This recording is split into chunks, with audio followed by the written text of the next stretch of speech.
What is up, party people?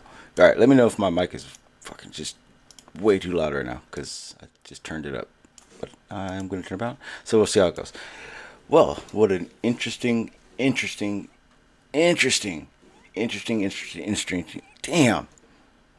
I'm not going to lie. I didn't think that debate would go the way it did. I'm not going to lie. I want to have faith in the globe. Sean, I didn't expect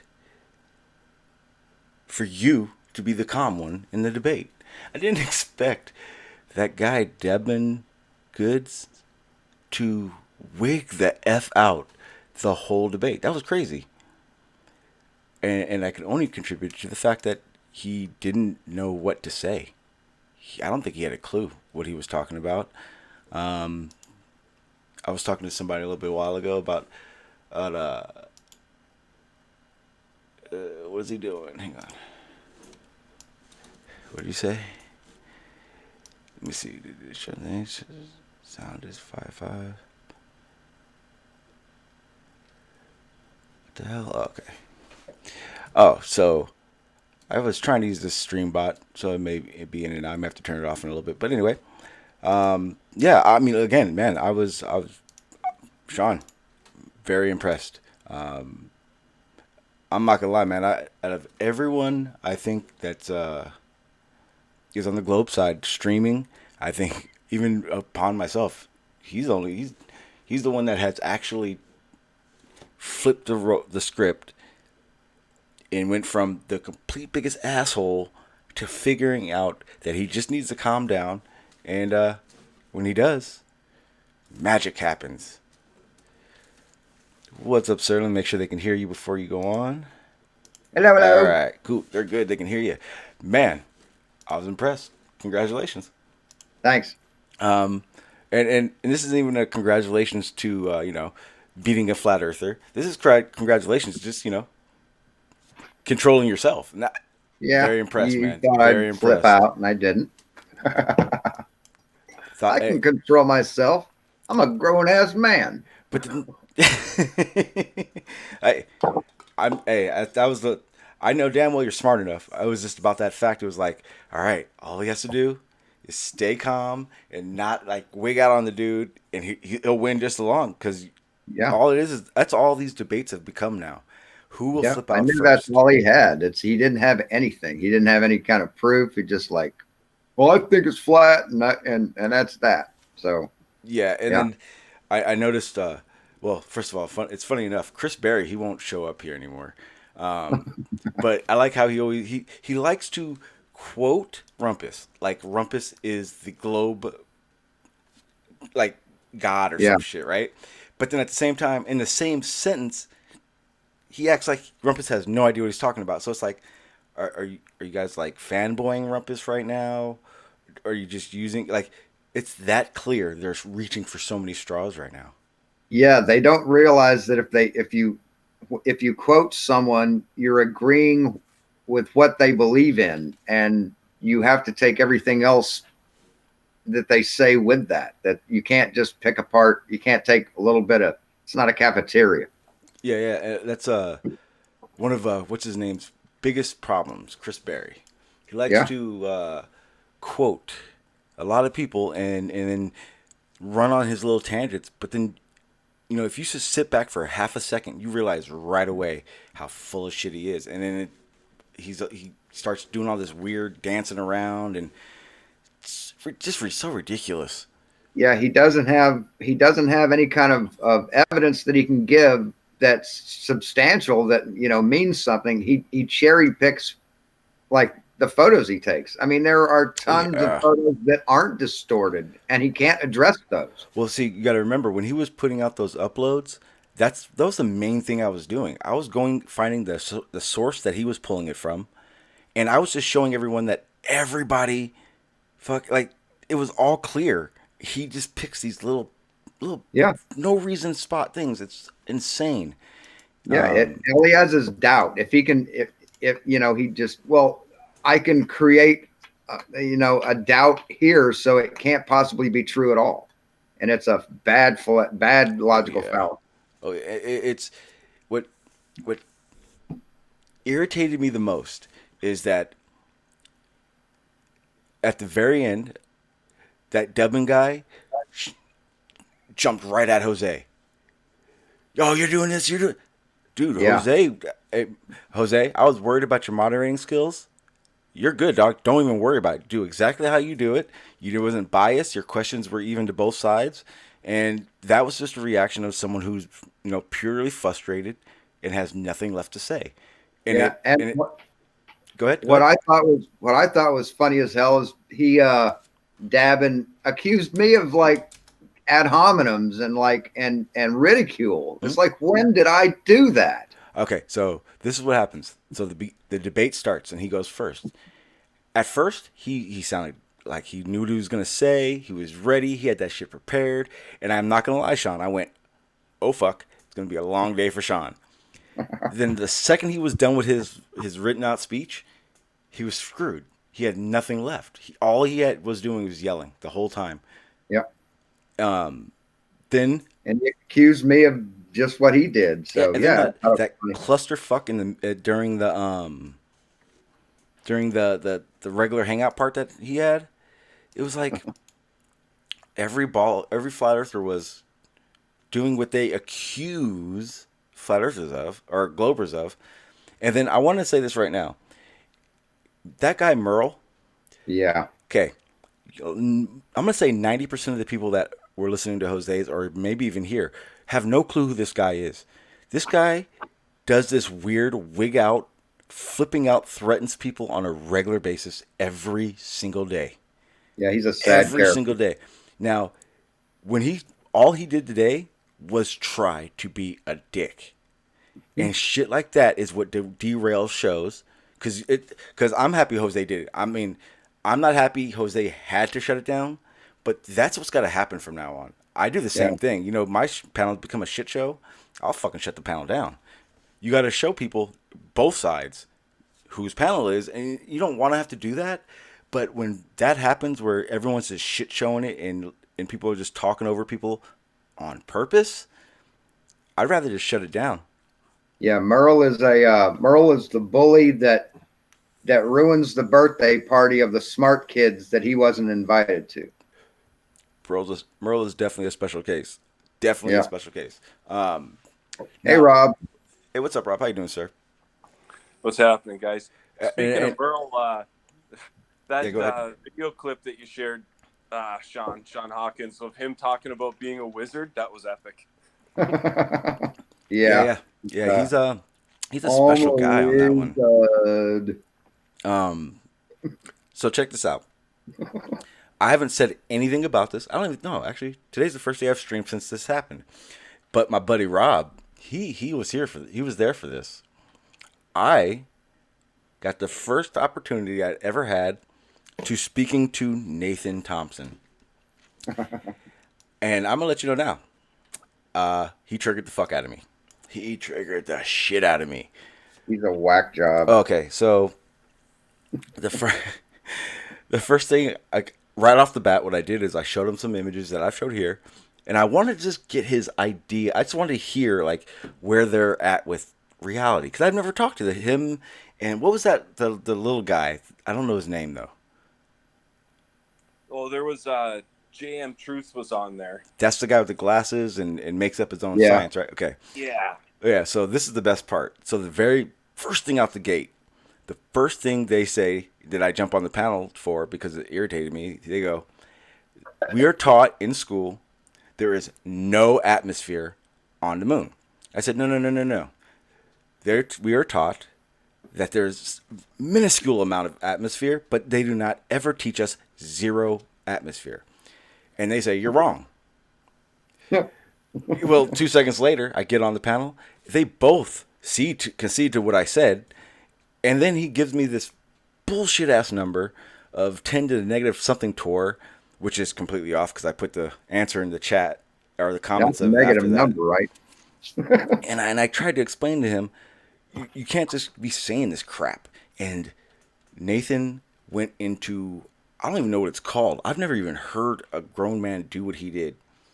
He just starts ranting and raving and saying, calling me a liar and this and that. Yeah. I thought I came on there pretty damn respectful, right up until he called me a liar. Yeah, he's a piece of work. And the thing was, I wanted to debate him. I don't want anything to do with that guy. He is just as bad as Merle. I said I wanted to debate Merle. I don't. I don't know why I said that. The last thing in the world I'd want to do is get involved with debating with a fucking Merle. That guy's been Nathan, he's been talking about having, he's been talking about having how much evidence he has and how much smarter he is than everybody, and it's to the point now where like the dude's just crazy. I mean, yeah. I can tell you right now, there's a handful of people that I want nothing to do with, and Chris Berry is slowly but surely getting to that list because I really thought about it. I was like, I kicked his ass at Coriolis, and then fucking Riley comes in and fucking just throws his whole argument out the fucking window, and then he disappears. And he's scared. Yeah, Nathan Roberts, people like that. Is that who that guy was on the panel just a minute ago? That was Nathan Thompson. Nathan Roberts is the other guy that. No, that was No. Nathan Gonzalez. He was the one that talked Nathan Thompson's girlfriend into drinking blood and tried to get her to be his second wife and stuff. Right, Yeah. there was two Nathans there. Oh, the other Nathan was Nathan Thompson, the guy with the Mona Lisa for the icon. Oh, I didn't realize that was him. Yeah, that's Nathan Thompson. I didn't realize that was him. Yeah, those people are the pseudo religious flat earthers. A globe kills their god. Their entire religion is reliant on the round earth or flat earth. But Nathan Thompson, he was there, right? Yeah. Okay. That fucker is lunatic. Like I watched some of his videos for evidence. Yeah. And here's his biggest crux. This was his issue that he had with me on his panel. He goes, "What observations did you do on your own?" And I went, "Oh, I took plenty of observations." And then he goes, No. Experiments that you did on your own." And I went, wait. How many experiments did you do to prove flat Earth?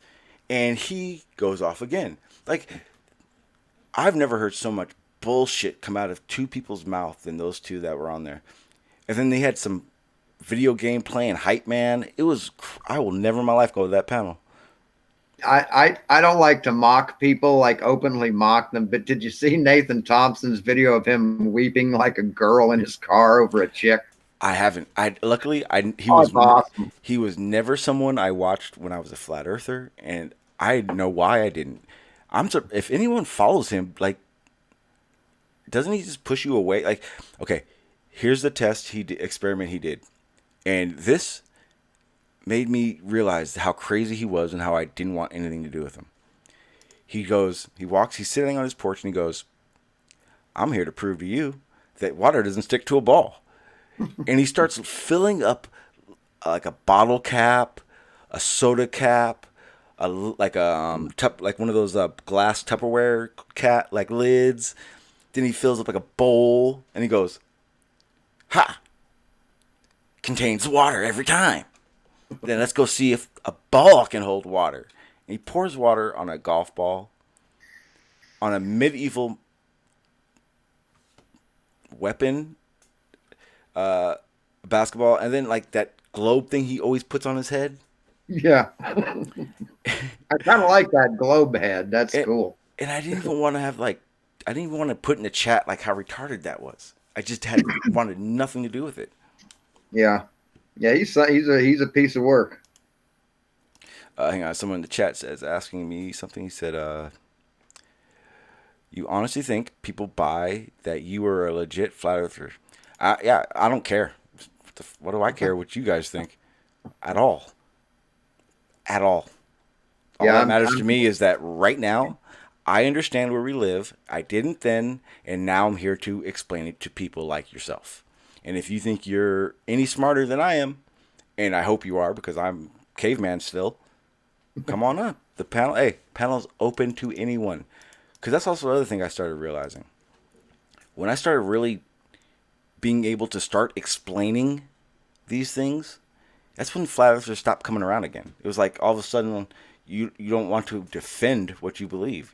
And that's fine with me because I'll sit here all fucking day. Just like I said, getting information from people here. I love the shit out of it. I don't need to debate here at all. And go ahead. I'm to the point where you want to see gravity proved. Do the Cavendish experiment. You want to see curvy water. You want to see bendy water. Go to the beach. I mean, you don't get special proofs because you're a flat earther and you're a skeptic. You don't get special stuff. You get what you get. You get the evidence presented. If you don't believe it, go to hell. Here's the thing. You guys can believe flat earth all you want. Understand you're not flat earthers. You're globe deniers. Yeah. Second of all, if you're so sure, when are you going to start presenting how sure you guys really are? Because again, you can present the globe issues, the globe phenomenons, all you want. Chris Berry, you can explain any kind of refraction you want. The problem is all you're doing is explaining it on a globe because you still haven't figured out how to explain it on a flat Earth. And they say, well, we've only had 5 years to do it. Dude, diseases are cured in less time. I'm going to tell you right now, I understand it in 2.5 years. So you should be on some kind of path to fucking figuring something out. At least one observation needs to start working. One. Give me one. Yeah. Here's the thing. This is what I'm getting ready to do. So Anthony Riley, his big thing right now is that all our science is pseudoscience. The problem with that to me is if all our science is pseudoscience, then I am very, very, very ready to see what you guys have in store for the scientific method you guys are doing. Yeah, it's just another form of denial. They can't attack the science, so they call it fake. Well, that's the thing. It's convenience. Yeah, it's exactly what it is. And it's frustrating to me, but I wonder if they're realizing that when they start disappearing and not having answers, it doesn't look good for flat Earth. And then you got these guys like fucking Merle running around promoting flat Earth. He's making people I know that are respectable and calling out their names like they're friends of his and they have the same attitude he does. And it's fucking ridiculous, man. I'm like, dude, shut up. I having to message fucking flat Earth friends of mine going, hey man, watch out for Merle. That dude's a fucking nutcase. Until I saw him, I thought he was Scotty Storm drunk. So hang on, I gotta go back in this chat real quick. He said, this guy said, Jose, you're the same. That's why. See, this bitter people. This guy says, this guy named I know, you know, I know. He says, a bit funny to only two ballers who were flat earthers in the same hangouts. Well, Jose's not here yet. Jose's more than welcome to come on my hangout, and I didn't go on his hangouts. And yeah, I mean, who'd have thought? Two people that left Flat Earth who weren't very, far apart off the knowing each other thing, and oh my God, what do you? We know each other? Holy shit! That's a conspiracy. Me and Jose know each other. How ironic is that? That's crazy. That's insane. Hey, I know. I know. Because you know, doesn't that make you like some kind of shill or something? Because you know it all, and you know, just checking. Well, that was one of the things when you were on Nathan Thompson's hangout, and you said you were a flat earther, and you went back to the ball. They called you a liar Oh because yeah. once you go flat, you never go back. Oh yeah. Oh yeah. It was the second I told them their crap doesn't work on me because I was a flat earther. It was like a nuke bomb just landed because at that point they didn't care about anything else besides talking shit. My dad used to have a phrase kind of like that. Once you go flat, you never go back. It's once you get kicked in the head by that mule, you're never the same again. See, and here's the thing. It's bad when like you notice this shit, right? Like when it's obvious, like people like Merle. People like I'm not gonna say Chris Berry because if you're not ready, he'll talk your ear off, and you may buy some of the shit he says. But people like Merle, when you see that, it's nothing. But when you see Yeah. people like that are like Riley or Chris, and they're blatantly doing shit, and you knew that they were flat earthers, and you didn't believe that shit was happening before, and then you see the widespread amount of it going on, and you see how obvious it is. That's when shit gets frustrating. I don't know about Jose, but I'm in that point right now where I'm like, I'm juggling between like, you know, being the nice guy still, and just going off on some people because I Yeah. can tell you right now, if you're following that guy Nathan, you're not getting information from him. No. If you're following people like Merle, I, he's a Big J lunatic. makes more sense than that, man. He's your, you know what? And the sad part is you're 100% right, and that's it. Um, yeah. So thank you, Charlie. Kind of reminded me. I wanted to. I was hoping there'd be some flat earthers willing to come up here because I would like them to I want them to clarify if they understand the difference between science and pseudoscience. I want to know if they're willing to give me their observations and their evidence for flat Earth, and we can go through a list that I have that will 100% clarify what we're dealing with here. I'll be back shortly. Yeah, no problem, no problem. Thanks for stopping in. Let me just go ahead and find this real quick because I had it on the other one. There, boop, damn, right there. Okay, so you guys see it right here. I'm gonna go ahead and blow this up. We're gonna make this nice and large so you guys can't say anything. There we go. So we're gonna go through this real quick and bear with me because I mean I would like for a flat earther to come up here and explain, help me understand where you're coming from with this because as far as I'm concerned, you're not really helping yourselves. And if you don't care to help yourself, that's fine. Hey, I'll do it myself. I kind of have a good idea of where you guys are at on this. So what we're going to go ahead and start off. We're going to go off with science. And I'm going to kind of lay down some things that, we do establish with science. And we can go from there. You guys could have any opportunity you want to come on and talk about it. I can see my name is being tagged to shit up in there. So let me go ahead and see what you guys are tagging me for. All right. So, it's my buddy. I know, I know. Truth Army Soldier. Nathan Thompson is a shill. He uses the AE map with the debunk, which is debunkable. That was the other thing I was going to talk about. How much he loves that AE map, the UN map too. You do know the AE map is a Masonic map made into. Okay, the AE map is the globe flattened out. Now, it doesn't work because it's flattened out. But if you put that on a ball, guess what happens? All those weird long distances on flat Earth all start working again. What's up, mind of God? How you doing, sir? Gentlemen, good afternoon. How you doing?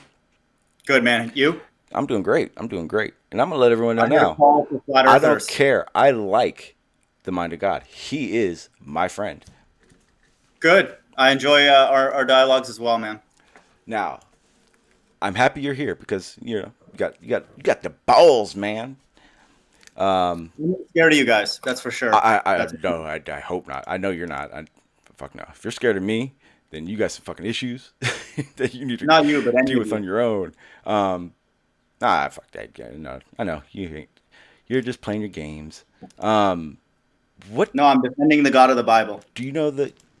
Damn it, man! With all that shit. I just wanted to clarify. Okay, yeah. Clarify your That's the only reason why I care about this debate. It's not really a debate, but okay. You know the difference between Agreed. science and pseudoscience? I mean, we could talk about it. I think I've stated my opinions in a past hangout, I believe even on this channel. But yeah, I mean, I understand the qualms. I think it's sad that you guys don't agree with the obvious things that people are saying on the flat earth side, that Like cause what? and effect being established in a rigorous way is pure science. It's the only thing that really advances it, because everything else is just speculation. You know, I'm not saying it's irrelevant, but everything else is just conjecture, hypothesis, not enough information yet, a theory, all those kind of things. But cause and effect, Wait. Go back. parameter. Well, let me just finish the statement. Okay, so sorry. cause and effect, these things in this way with these variables and parameters cause these things to happen is pure science, is the thing that people can stand on and advance science further. Okay, so you're under the impression that we're not advancing science. No, I'm just saying what is the most useful result is cause and effect. That's all. That should be obvious. Because without that, like I said, you have all those other things. So establishing cause and effect allows people to then not revisit that, to go and use that established cause and effect relationship and then advance science further. Okay, so let's think about this. What does that have to do with flat Earth and how they use which method they would use? I mean, it's relevant to things like gravity forces. Whenever the term experiment is invoked, which obviously both sides use too flippantly, but yeah, I mean, to determine the shape of the Earth, quote unquote, science is not required. It's just technology. Science. To tell the shape of the Earth, you said science is not required. No, we just need to utilize past scientific discoveries, which now manifest in technology, and use that technology then to, measure the curve or lack of. Wait. Okay, you're confusing the crap out of me already. No, science matures into technology. Once it's established, people use it. Okay, define that step for me.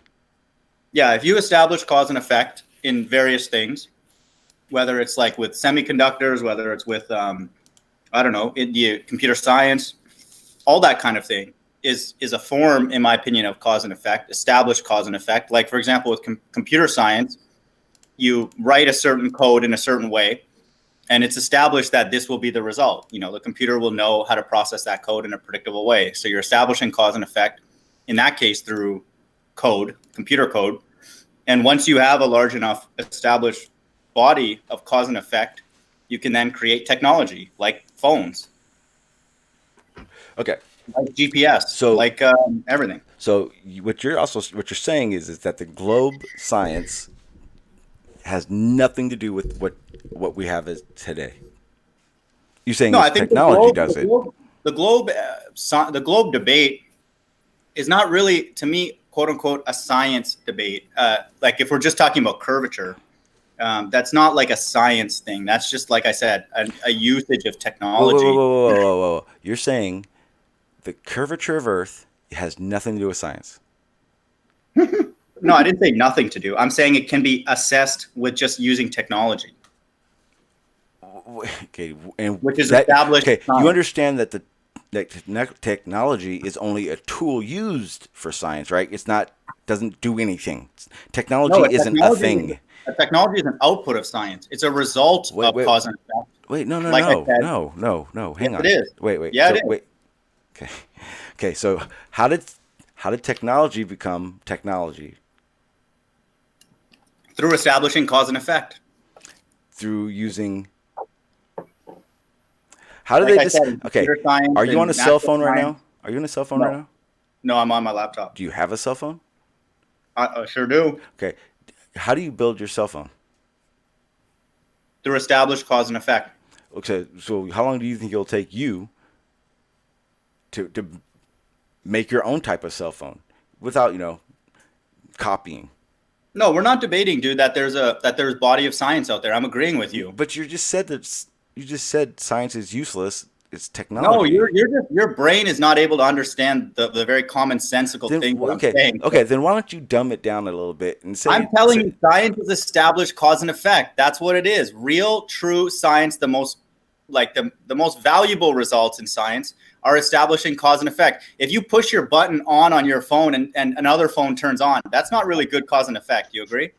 Why? Well, cause and effect, it works on all levels. It works on the power button on our cell phone. It works on computer code.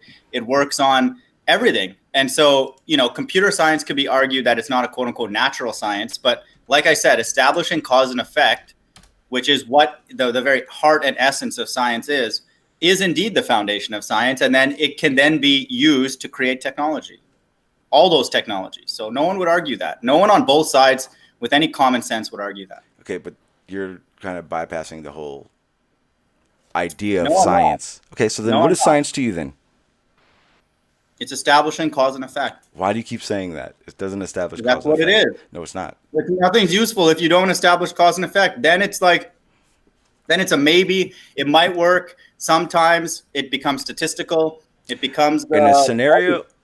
The alarm had the effect of you waking up in a certain time. This what we mean by cause and effect. A cause and effect relationship is a relationship in which one event, the cause, may in other event happen, the effect. Correct. One cause can have several effects. Where's the science in that? Wait, what do you mean? What is the science? Okay. In this scenario, listen, in this scenario, the alarm had the effect of waking you up at a certain time. This is what we mean by cause and effect. A cause-effect relationship is a relationship in which one event, the cause, makes another event happen, the effect. One event can have several effects. What is the science? No, cause and effect has to happen all the time. Just because the alarm goes off doesn't mean the person wakes up. No, but see, I asked you what science was, and you said cause and effect. So I'm asking you a cause and effect question. Tell me what the science is in that. What was the cause and effect? I'm asking you what the science is in that. I just told said you. it. Okay. The alarm had the effect of waking you up at a certain time. This is what we mean by cause and effect. A cause and effect relationship is a relationship in which one event, the cause, makes another event happen, the effect. One cause can have several effects. Go. One cause. I don't understand what you're at. Are you drunk, man? What are you asking? You said. What are you saying? Okay. What is science? Cause and effect. Okay. If science is cause and effect, and I give you a cause and effect scenario. Is it every single time? What? That your alarm goes off? And the effect. Is that cause creating that effect every single time? Will you answer the question for me, please? No, I'm asking you because that's the only thing that's science. Matter of fact, I'm pretty sure I asked you a question, and I'd like you to answer. No, I didn't understand the question. It was ridiculous. Right there. Okay, here you go. I'm not going to read it anymore. You see this? Right here. I'll highlight it for you. Read it to yourself, and then you get back to me when you understand what you're asking yourself. Can I read a definition? If cause and effect is science, then you should be able to read the science in that cause and effect. But as long as the effect happens every time, it doesn't happen every time because sometimes your alarm doesn't go off Well, then it's not cause and effect. So Then what kind of see, ridiculous example? you're not even Can I read understanding. a definition? Absolutely, you can. The intellect, science, noun, the intellectual and practical activity encompassing the systematic study of the structure and behavior of the physical and natural world through observation and experiment. Nowhere in that does it say cause and effect. Well, Thank then you. that's just you can use it more broadly, but I think anybody would agree the only useful results ultimately to push science further are establishing cause and effect. Everything else, again, it's useful, it's foundational, but it's not something that again can then advance science because only cause and effect. Wait. Why? Why can Because only that's cause and what effect? because And then why? people, Why doesn't Yep. the what you're saying right now yeah. is like you're saying every time we go explain, you go cause and effect. You're not explaining anything. First of all, how you doing, Jose? No, you guys want to create a definition for science to involve Oh all no. forms of We don't Right, want that to is the create definition. Let me anything. finish my sentence, man. Do not say stuff that doesn't make sense. Please. Let me finish my sentence, You're and then right. you can debate You it. know How what? about you let me finish it before You're you right, debate? mind of God, and I do apologize. I shouldn't be cutting you So off. I'm saying that what I sense happening, and I don't think it's necessarily wrong, actually. So I'm agreeing with you. I'm just creating a hierarchy within science. But you guys want to create a term like use science in a way that describes all forms of exploration, discovery, learning, and all that. And I like that. I'm comfortable with that. It's no issues with that. No one with any sober mindedness would argue with that unless they have a political agenda. However, the paramount, the pinnacle, the top of science, the things that are the most useful because then another person doesn't have to come and revisit that is establishing cause and effect. So negative results, observations, tests, fail. Even like Sly's test, he quote unquote failed, but it's a result. He was practicing science, but it didn't lead to a conclusive result. That's no one would argue that. That's So true. what you're saying is that you need a conclusive result for it to be evidence, fact, law. No, no, yeah. For it to be sort of a law, of course, so cause and effect needs to be established, and those parameters need to work every single time. And those are the most useful results. Mm-hmm. Okay, you know what? Everything about science works in the real world, man. Well, I mean, science can be, if it's a collection of things that have failed or things that didn't work or things that were thought of, a theory, a conjecture, hypothesis, all those things, it may not quote unquote work, but it still could be useful because somebody else could come and look at that and be like, okay, this other person tried it. They had a puncture in their test. You know, maybe I'll think about how to not have that in the next test. And it's still quote unquote science. But again, I don't think anybody should argue this. The top, the peak, the granddaddy result is always cause and effect because then somebody doesn't have to go and revisit that. They know that if I set this test like this with these parameters, this result will happen. And then they don't have to revisit that. And it's a very, very useful result. That's how people get Nobel Prizes. So once something is established, you don't have to revisit it, right? Correct. Okay. If it's established cause and effect. Gravity's been established, the curvature's been established, space has been established, satellites have been established, the stars have been established, planets, etc., etc., etc. But that's not a science thing. There's no need to revisit that. It's been established. Sure, if you believe in the body of science that's been established, that's up to you. Right, it has been. Okay, wait. Mind of God, you don't think it's been established? Of course not. That's why we're here. We think it's been established. What if I could show you it's been established through science? Because you just got done telling me that science, or we're not doing it right, and science is cause and effect. Okay, if it's been established, Sly would not be amazing. Sly would not be sticking together a bunch of pipes doing a test. Show me that is cause and effect using the scientific method. Like I said, we don't need that for this debate. It's just actually easy. I'm actually giving you one right now. I'm saying we don't need to use cause and effect to come up with the shape of the Earth. It's just using technology. What if we use this? Okay, is the scientific method relevant to the shape of the Earth? No. Why? Wait. Why? Because we're using established cause and effect. Hang on. What is a scientific method to you? Oh my God, dude! I just said cause and effect. No, define it. Establishing cause and effect through experimentation. Okay, a scientific process. Everybody knows that. No, a scientific process of investigation and discovery involving a variety of techniques such as a systematic observation, description, measurement, experiments, modeling, and the formulation, testing, and the modification of hypothesis. That is the science. Listen to me. Hang on. That is the scientific method. What you just said is not correct. So can you please explain to me your definition of cause and effect? It's literally what you have on your screen. And you can use all those things. You can use computer modeling, you can use all that stuff. No one argues that. No. What you're looking at now, okay, here's what you need to understand. The cause and effect is things that happen and can affect things that happen, correct? Say that once again. Cause and effect. And don't say in the preamble, this is what I need to understand. Cause and effect. Listen, cause and effect is something happens, something reacts to that. Something happens, alarm clock, you wake up, cause and effect. Okay? Now, reword that. You said that poorly. Say it again. No, I didn't. I did fine. I'm not going to. You said something about something happening. You're a pretty smart man. Your version of the scientific method does not explain what I just read. It doesn't do any of it. It does not. It's not a version. Everybody knows. And here's the other thing. Here's the thing. Cause and effect are things that happen, correct? What do you mean? It's a cause and effect. They're things that happen.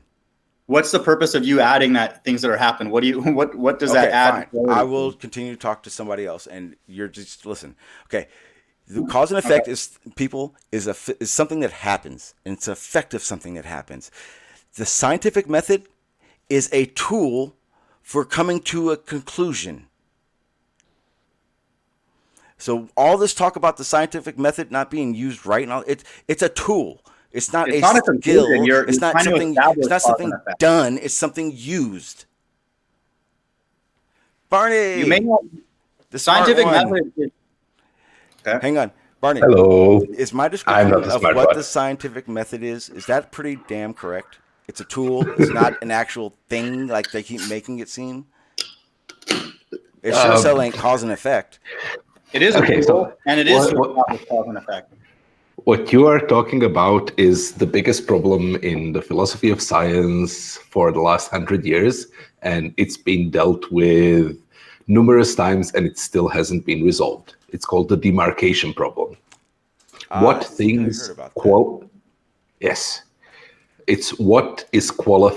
qualifies as science and what doesn't, and what disqualifies something as science and what doesn't. Now, the biggest progress on this was made by Karl Popper when he introduced the falsification criterion. And you have heard about the falsification criterion, that science doesn't prove things, it only disproves things. But for it to be science, it necessarily has to have that component of it must be disprovable. It must be falsifiable for it to be science. That part belongs to the philosophy of science. It doesn't belong to science itself. And that's kind of been a contention for a long time. There is a lot of scientific research which doesn't require a falsification criterion, nor do scientists when they do research. There is no point in the process of research where you go, oh, fuck, I forgot, what is my falsification criterion, right? But Barney, the reason that it can't prove anything conclusively is just because, yeah. Can I get a mic check over here? Hey, what's up, Jose? I can hear you. You're good I'm pretty good. Really quick, I know, he deleted a message from Crash's RC budget. He typed, admin of God, hold on, I lost it. He typed, admin of God, join us on my channel tonight to discuss the density column experiment we are getting ready to do. But I know, deleted that message. I don't know why. And timing out for 300 seconds. Nothing wrong with that. It's abusing the range. I wanted to answer Chirag, Mind of God's question, why we can't prove anything. It's hard to prove anything when you guys are going, la, la, la, la, la, la, la. No, sorry. I wanted to make a dovetail off Barney was saying why quote unquote science cannot quote unquote proves things, it can only disprove. And I like that statement. I believe that's correct, because let's say I do establish cause and effect with these 5 variables, and I make a controlled test, and then I control these and quote wiggle these things, and then show that it has this effect. There could be other variables that I'm not aware of yet that are involved. Exactly. So we cannot, it's not an exhaustive search yet. So that's why science isn't intrinsically humble. It's intrinsically humble, and it's a good thing, because it cannot say it's fully exhausted all the variables and parameters that could potentially be causing that effect. We are not science deniers. I appreciate science. So what about, using scientific tools? What about science? Has science not proven? What about the claims that science has made, like the Earth is a globe, it has gravity, and all that? What has science not proven with that? It doesn't. Science doesn't have that's technology expressing its opinion on the shape and stuff using theodolite. Okay, what has technology not been wrong? How has it been wrong? You guys haven't been able to disprove anything that we say. No, we like technology. I don't know. You've only been able to doubt what we say. That's all you have is doubt. Check out those laser tests using technology, man. They're showing water's flat. No, they're showing the divergence of a fucking laser or of a laser beam. Sorry, and the one with the mirror test, the 2 mirrors. Yeah, that's a flexible mirror that creates a divergent beam when you flex it this way, concave or convex. So yeah, those are faulty. Those experiments seeing a lot of things from really invalid due to the technology they're using. All I'm saying is this is not even this is not a science thing, unless you maybe get into the discussion of gravity. But the curvature, just the curvature itself, is a debate about technology and its usage to assess curvature. That's all it is. It's not a quote unquote cause and effect thing. You think that sextant is defective technology? No, I do know that you guys are hiding the curve in optics. That's a fact. No, the sextant is just a mirror that reflects the light. It splits a beam and brings the sun down. How is that using optics to fake the curvature? That's how a sextant. If you've done a test like that and you put it up, I'd be curious to. No, that's how a sextant works. When you're on the ocean, you want to find out how far north you are. You use a sextant to see how high up the sun is or how high Polaris is, right? That's what you do. You use the Earth to see how round the Earth is. Hang on. So this is what it is. Yeah. So, okay. I wanted to do it this way rather than the back and forth. This seemed so much simpler to me. And correct me if I'm wrong, Barney. If we actually weigh what we know as evidence with this chart list I have here, we should actually be able to come to not a conclusion so much, but a better idea of where both sides are coming from, right? That's what I think. Let's see. So, science uses careful observation and experimentation to confirm or reject a hypothesis. Evidence against a theories or law are searched for more and studied closely. What's wrong about that? That seems exactly what happens. For instance, they've been talking about all these exoplanets that they're starting to find, and they don't want to pinpoint and say it's livable. They don't want to pinpoint and tell you what it is. They don't want to pinpoint anything. Matter of fact, I keep hearing we thinks and we're trying to figure out. I hear that a lot out of science. Let's just stick to stuff that we ourselves can verify. Don't quote all right. that. Yeah. See, but we're not. I just read. We can. Everything in that right column describes the flat Earth philosophy to a T. Well, hang on. I haven't got that far yet. Right now we're on the science side of it. Now, observations. We make those observations. We've been trying to show you, the obstruction of boats. We try to show you the sunrise, sunset. And there's data behind this. We try to show you that as well. You agree the obstruction of boats is happening because of water, correct? What? You agree the obstruction of those boats bottom up is because of the water, right? We both agree with that, right? The water does obstruct it because of the curvature. It's not the water, because water does not ramp up to the height of that to do that to a boat. All right, I was trying to trick you. Sorry. I know. It was cute. It was like, and I'm proud of myself because I said what when No, Barney did, so I feel kind of smart. Now let's go to the God, we just want you to be the next person that Chris Berry and I splice and put on our camera. I would love for you guys to come. Please. You and Chris Berry come on this damn. I will. No one else will be here. No, Barney will be here because he's a moderator and he's the only level-headed person on this community. So he has to be here. I think you guys would agree with that at least, right? Correct. No, that is correct. Okay. Yeah. So Barney. Yeah. Hey, I would do that in a heartbeat, mind of God. In a heartbeat. It's friendly, man. How about this? Yeah. Me and Jose, you and Chris Berry. And what do you mean? You want to debate? Yes. Yeah. We're always here. We're the debates right now. I don't understand why. Not today. Not today. We'll figure out a time. Me and Jose. If you allow us to talk about whatever we want, I'm open to doing that. Wait. Since you're a conspiracy guy, I'm not censoring myself anymore, unfortunately or fortunately. Okay. How about this? This is what we'll do. I'm throwing the kitchen sink at you. I wish you would. Okay. I think tomorrow. I'm pretty sure Jose's working, so I know he's listening. So Jose, oh wait, you may be in the chat. I'm here. I'm off today. I'm here. What do you say about that? Sound good to you? I have a feeling Barry's tired of debating. I have never been the best debater. I don't know, but I got experience. I got a lot of footage my own, and I got a very loud voice that needs to be heard. And I go head to head with anybody. Yeah, absolutely. I might have a lot of answers to the questions that are being asked, but I got evidence to present. Hey, I have a lot of those too. So I guess it'd be honesty versus those guys. That's beautiful. Sounds good. Now we have a slight preference talking to people like you because you guys have been on our side, and it's not absolutely. That's why I want to do it.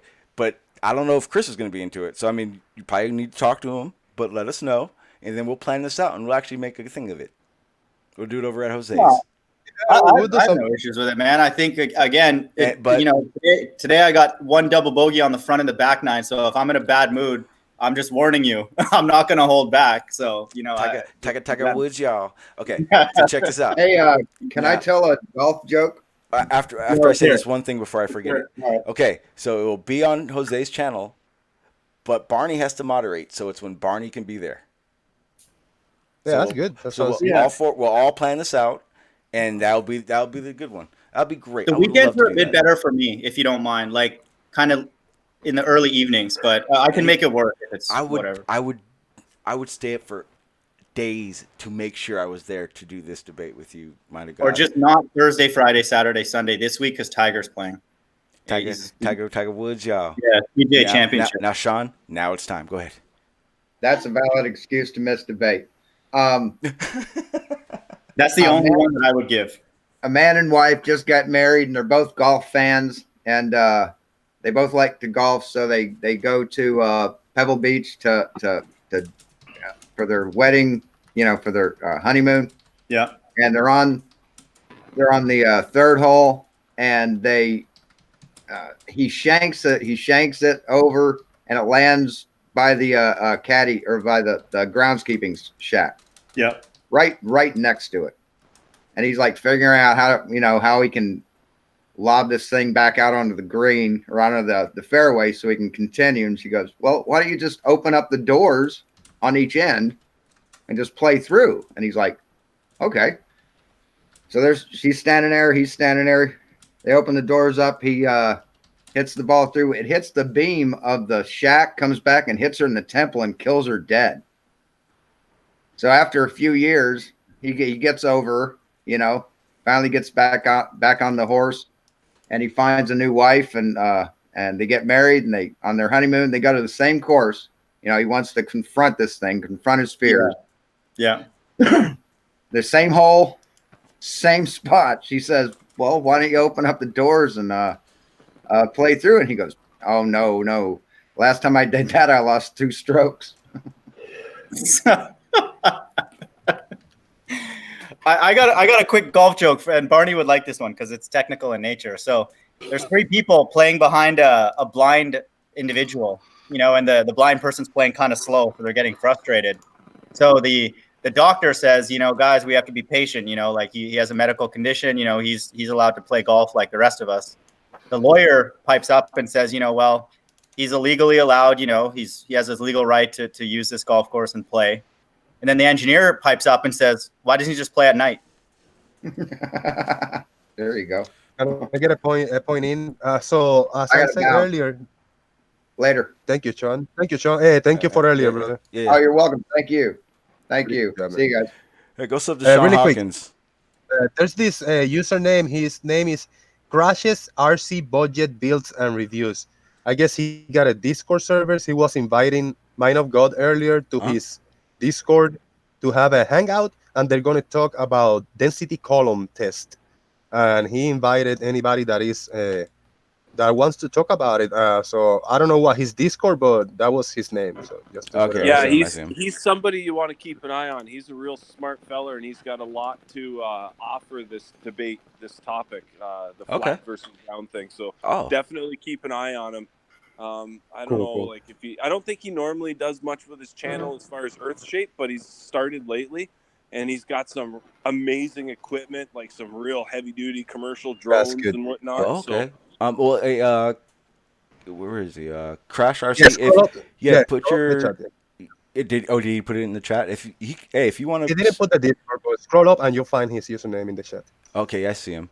If he's still here and he wants to put the server in the chat, you're more than welcome to. Yeah, that's cool because he's down to earth, test with real equipment and stuff. With maybe questioning or whatever, nothing wrong with that, or whatever side of defense he is in. If he's doing real tests and experiments, yeah, that's awesome. Yeah, I think what he's gonna do is, I think he's gonna set up a density column and use this massive drone that can actually carry some serious weight and mimic the vomit comet and record what that density column does as he mimics the zero gravity of the vomit comet, because he's got that like one of them big 3-foot drones that can actually haul some payload. Is he doing it live or something, or is he just going over it right now? I'm not sure. I just caught a bit of one of his shows last night where he was talking about. It's gonna be tonight. Oh, okay. I've never seen him, so I don't know where to look. Yeah, neither. Really quick, I got it. I'll be busy for like 5 minutes, but before I go AFK for 5 minutes, I'll stay in the hangout. Mind of God, whenever the debate time it comes, Sean and myself versus you and Chris, if it happens, if any topic is brought about creation, God, the Bible as a test, as a proof, as an evidence or something, I am gonna not address any of those points because any of those had anything to do with the shape of the earth. Just to be clear. All right, go ahead. No, fair enough. I mean, you don't have to answer, but I would just say I would bring my angle. We could have it on my channel if people are worried about strikes from YouTube and stuff. That part I understand because you guys are putting a lot of time in this, and I respect that. I think for people like me, I'm more on a smaller scale, more of a religious kind of thing. Again, we don't agree, but I think I respect that, But I will on these kind of debates. It's difficult for me to come and be handcuffed and talk about only a limited. Jose, Chirag, if I'm a moderator on this, I will handcuff you a little bit. In the following way. Yeah. You're allowed to bring out any argument to talk about anything that you think is relevant. Yeah. However, once the conversation on that topic is started, you cannot veer into another topic until that topic is concluded by either agreeing on one side or the other, or agreeing to disagree, agreeing that no further movement will be made in the conversation. If you want to bring in another argument as a supporting argument, you have to show how it's supported to the original. Yeah. And that's the only constraint. No, I like you will have the. Yeah. You will have the if you want to bring up, and that's not for you, that's for everybody. If you want to bring up something that seems unrelated, You can get your 2 or 3 minutes to demonstrate how it's related. If you don't show that it's related, then it'll just get shut down and removed. If you show that it's related, then you can continue with presenting the argument. Because otherwise, you just get assertion after assertion after assertion from both sides, and there is no debate, right? Yep. Yeah, I mean, I'm open to talking. I think just with the amount that people have gone on these channels, I think it's kind of we're more and more comfortable with the things that we differ. We can discuss those if mostly if Chris wants to, because he's been doing the rounds just like I was doing back in November, December, and if he has energy and wants to, I mean, I have no issues with that or him, or even if he's not there, I don't mind me against you two. I don't care. Like I'll take 100 of you guys on. I really don't care. Well, if it's it would be fair either way. Fair enough. Yeah, it's fine. But just let me know. I think again, Thursday, Friday, Saturday, Sunday is not the best this week in particular, but we'll work it out. Yeah, we'll figure it out. Yeah. So back to this list. Hang on. Doing some drone stuff. I mean, if he's brainstorming drone stuff, let's get back to this list because I didn't get to the pseudoscience of number 1, and I kind of want to get through some of these. So, starts with a hypothesis. Sean? Yes, sir. Can I ask for a favor, just to say something before you get on the list? Absolutely. The reason why I mentioned Popper to begin with and the falsification criterion and all of that is specifically because of Mind of God's definition of science, as in manifesting causes and effects, right? Understanding causes and effects.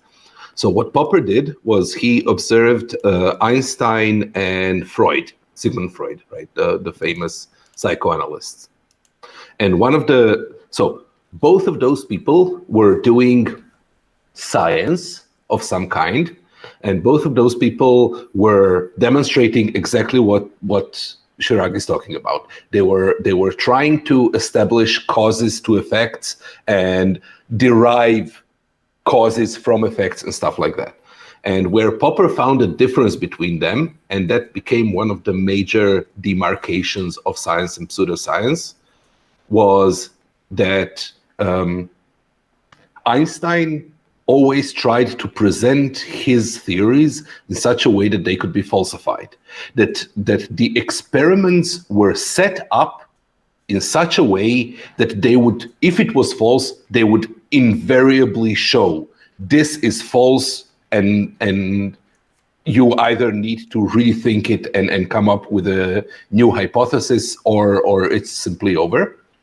Where Freud had these explanations of like, well, you're a violent person now because your parents were rough towards you, and he would tell the whole story, like he would chain it into a cause and effect narrative of, and then the guy would say, well, I've never been, my parents were kind and gentle people who never hit me or never yelled at me.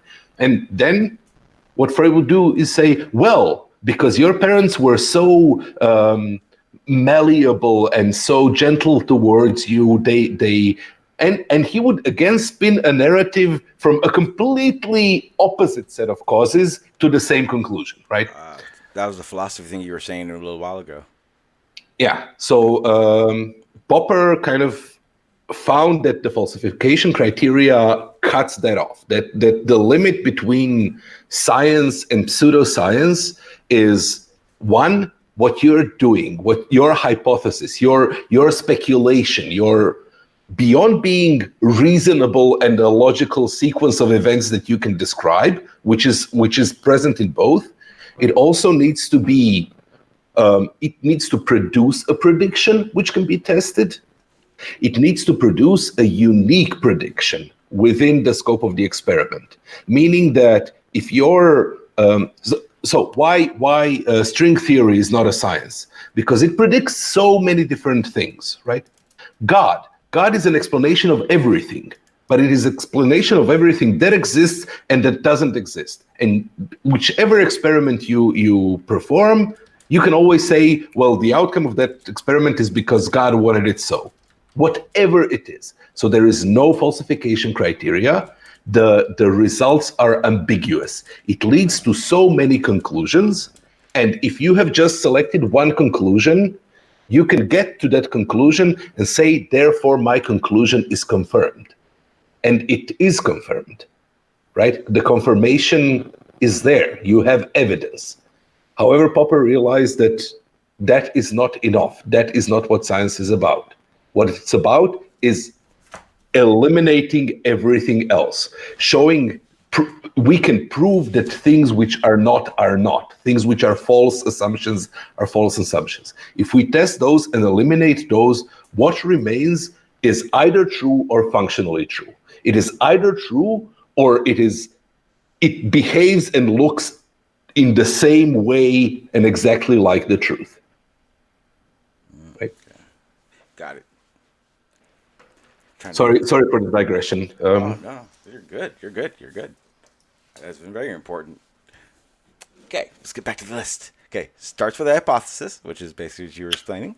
Looks only for the evidence to support it. Little or no experimentation. Conflicting evidence is ignored, excused, or hidden. The original idea is never abandoned, whatever the evidence. To me, that sounds exactly like Chris Berry. He's pushing what he wants. Everything else is wrong. Can you show us something? He shows us evidence that is not really evidence for what he's saying, but it's the same thing over and over again. I mean, I don't know if you need to say his name like that. I don't know what purpose. Like, you're right. What did he you know what? You're right. That was actually kind of fucked up. I got to stop doing that. Is what it is. Hang on. Let me do that again then. No, we do that to you guys. I'm just saying. Like, No, but I don't want to do that, and I'm reacting to people based off one person, and I shouldn't be. It should be more of an issue of opening and understanding, not my personal vendetta on somebody. Mm-hmm. So, Flat Earth will give us evidence of what we're trying to tell them with their own spin on it, without willing to budge on it. They want to push Flat Earth so that the evidence they're showing us isn't, whether it's showing what they want or not, it's their evidence against us, regardless. I don't even know how to word it now. In a sense of, when we make observations of the boat being obstructed, we can do experiments. We can go to multiple different beaches. We can take pictures of boats 5 miles away. We can take pictures of boats 10 miles away. We can take pictures of boats 13 miles away. We can go higher in elevation. We can change all these different variables, do it on different days, and come to the conclusion that that boat has to be hidden behind something. And you come up with different. Agree it's water. We just disagree on the shape of the water. But we that was the one thing we agreed on. Well, no, you guys think it's the quote bulge. We just think it's no. You did it again. Stop that. Okay. It's not bulge. We never said that. You did it again. Mind of God, understand this, man. I have a tally of you saying this. Stop it. So, like I said, it's not bulge. No one ever said it was. It's not. So, if in that case, look, in that case, we have used the scientific method to come into that conclusion. Whereas in what I believe is pseudoscience to come up with the conclusions of what is happening in that observation. Am I wrong, mind of God, or anybody? I'll let somebody else talk, but I can address that. There's a lot of problem with the first point in pseudoscience. Okay. Let's hear it. So, little or no experimentation is a problem because you have entire fields which are stuff like theoretical physics, which are a part of the body of science with little or no experimentation. Theoretical physicists don't do experiments. They propose solutions, they theorize, they propose theories, they propose models, they give mathematical equations, and then there is a different field which is called experimental physics, which will take those theories and test them through experiment. Now, sometimes a theoretical physicist will propose an experiment, like this would be a good way to test or confirm my hypothesis, or this experiment would conclusively disprove my hypothesis. But their job is not to do the experiments. But then So wouldn't that it kind of applies. It applies to science as a whole, but it doesn't apply to any individual endeavor within science. wouldn't that make it a pseudoscience? If physics is a pseudoscience, you're kind of done. There is no science. Well, no, well, that's what I'm asking, because if science is based under the what, as it says, observations, experimentation, and hypothesis, then and then the laws, then wouldn't the aspect of that science that doesn't go as far be performing? So that'd be like saying they don't use the scientific method, basically. Again, the concept of scientific method, the concept of falsifiability, the concepts of science and pseudoscience, everything that we're talking about here fall into the category of philosophy of science.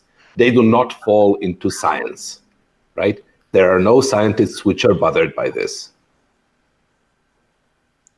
What do you mean bothered There by this? are very few scientists that are bothered by this, and there are scientists which are actively arguing that it shouldn't be so. That even if it is so, it's wrong, and there should be freedom to speculate much more broadly than is being speculated. But that's an ongoing debate. Well, then maybe I should ask this question: why is there a pseudoscience? Why are they validating pseudoscience? John, let me ask you a question, sir. Yeah, what's up? Gravity has not been established cause and effect. Do you agree with that statement or disagree? I don't understand that question, so I'm not comfortable answering at the very moment. Has gravity gone through? I have learned I have to think really hard about what you're saying before I answer you. After all this time, Sean, right? Yeah, I'm not trying to trick you. It took me a while. I'm not trying to Right, trick so you. he'll divert the question, mind of God. But so, Pete, this is I'm not trying to put words in Flat Earther's mouth, but this is our qualm. Certain things like gravity, it would just be better if you guys admit, and some of you are honest about it. Just it's not able to be understood and pass through the scientific method. Look, here's the thing. You are talking about where does gravity come from, period. You're right. I'm pretty sure they have no clue the genesis of gravity. Correct. Yes, correct. That's not what they're saying. No, but I think gravity is pseudoscience then. In that sense, right? That's what we want you guys to say. Wait, why? So wait. Because it is. Wait. Doesn't follow the method. Okay. Barney I'm so happy you said that, because now I get to do this. Oh, I was waiting all day for you guys to say that shit. Hang on. Whew. There you go. Scientific method. What are you doing? No, let's do this. I'm so happy. Let's ask a question. Why do things fall? Let's do some background research. Shit falls. Rain falls. Yeah. My spit falls. My pee falls. That falls too. But I don't get why. Barney, why the hell does everything keep falling? Smoke doesn't fall from your fireplace, right? So, yeah, but see, that's different. Wait. It doesn't. Reality, right? Look. It doesn't shoot up into the sky at 100 miles an hour either. Well, what does?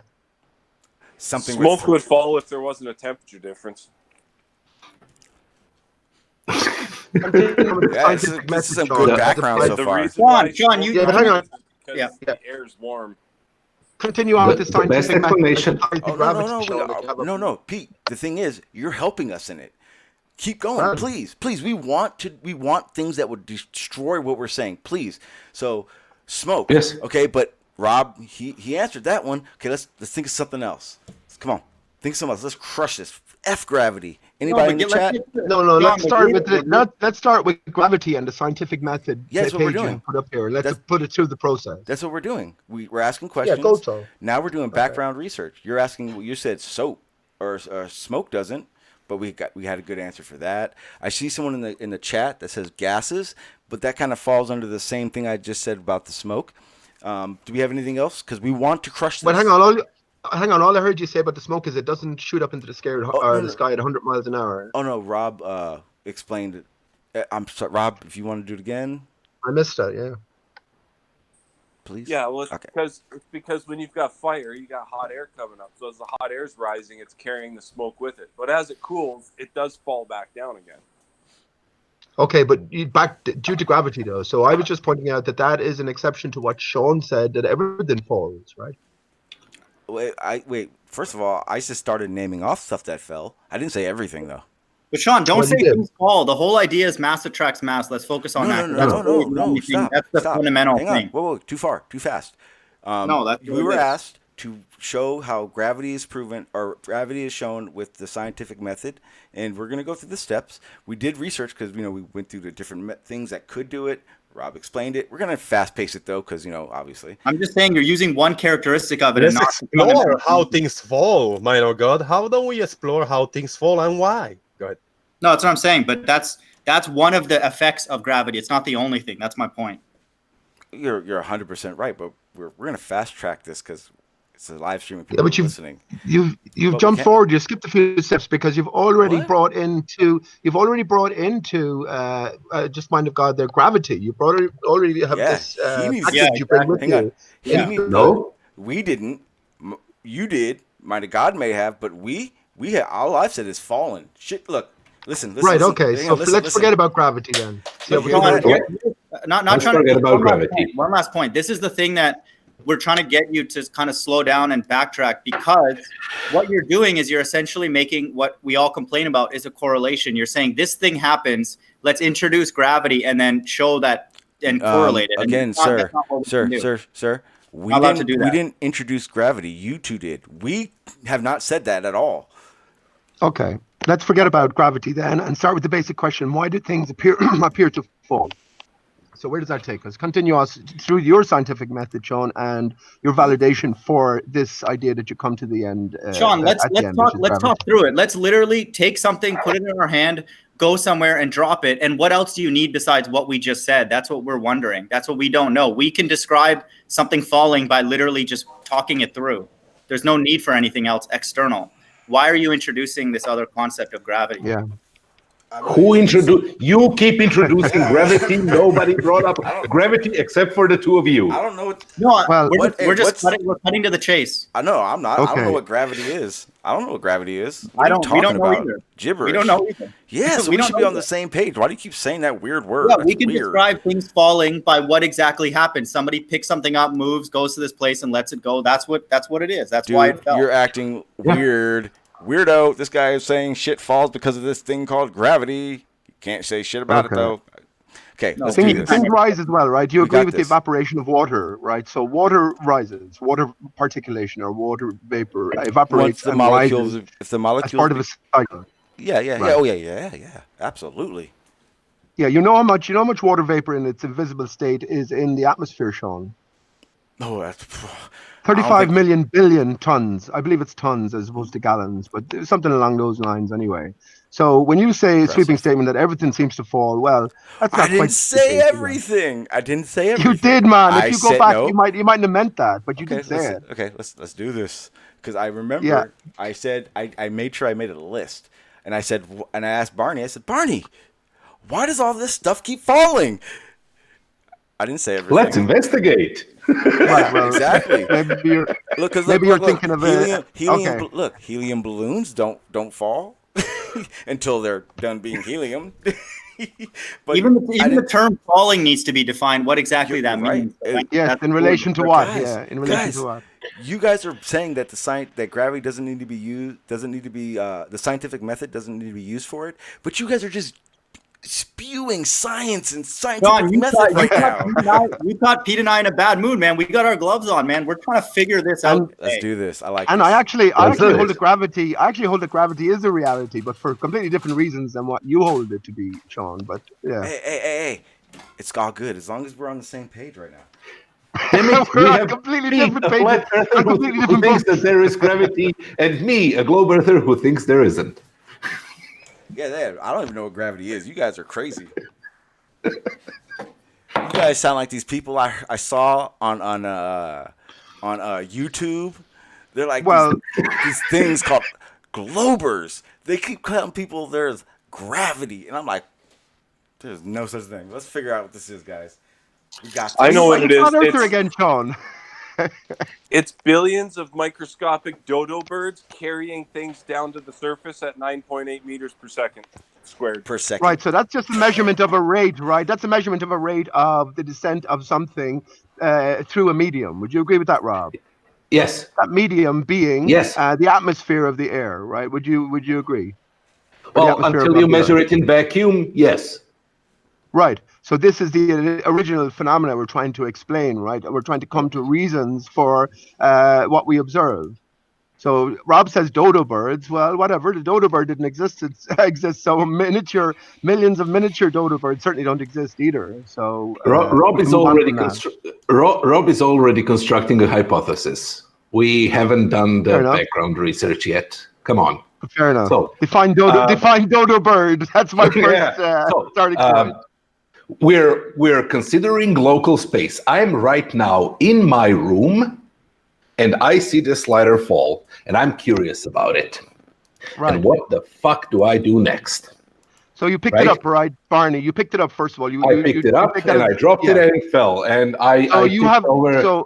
right. So you've given it energy, right? You have imparted energy from yourself, your good self, Where to the are you? lighter, which Where are took you it in from this a position process? of equilibrium, Pete, mass against Pete. mass, right? Pete, can you point me in this process which is on the screen? Where are you? What are you doing?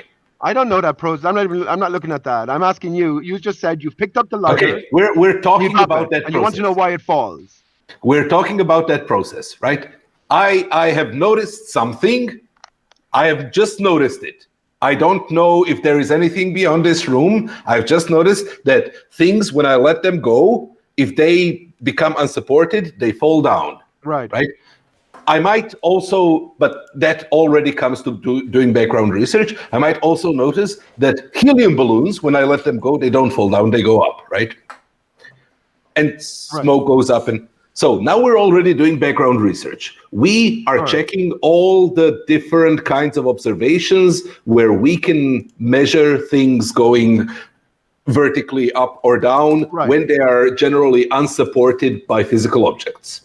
So what you got to do is define your environment, right? Would you agree, Barney, that if the room that you were in was filled with water, for instance, and you picked up the lighter and you dropped the lighter, it would fall at a different rate?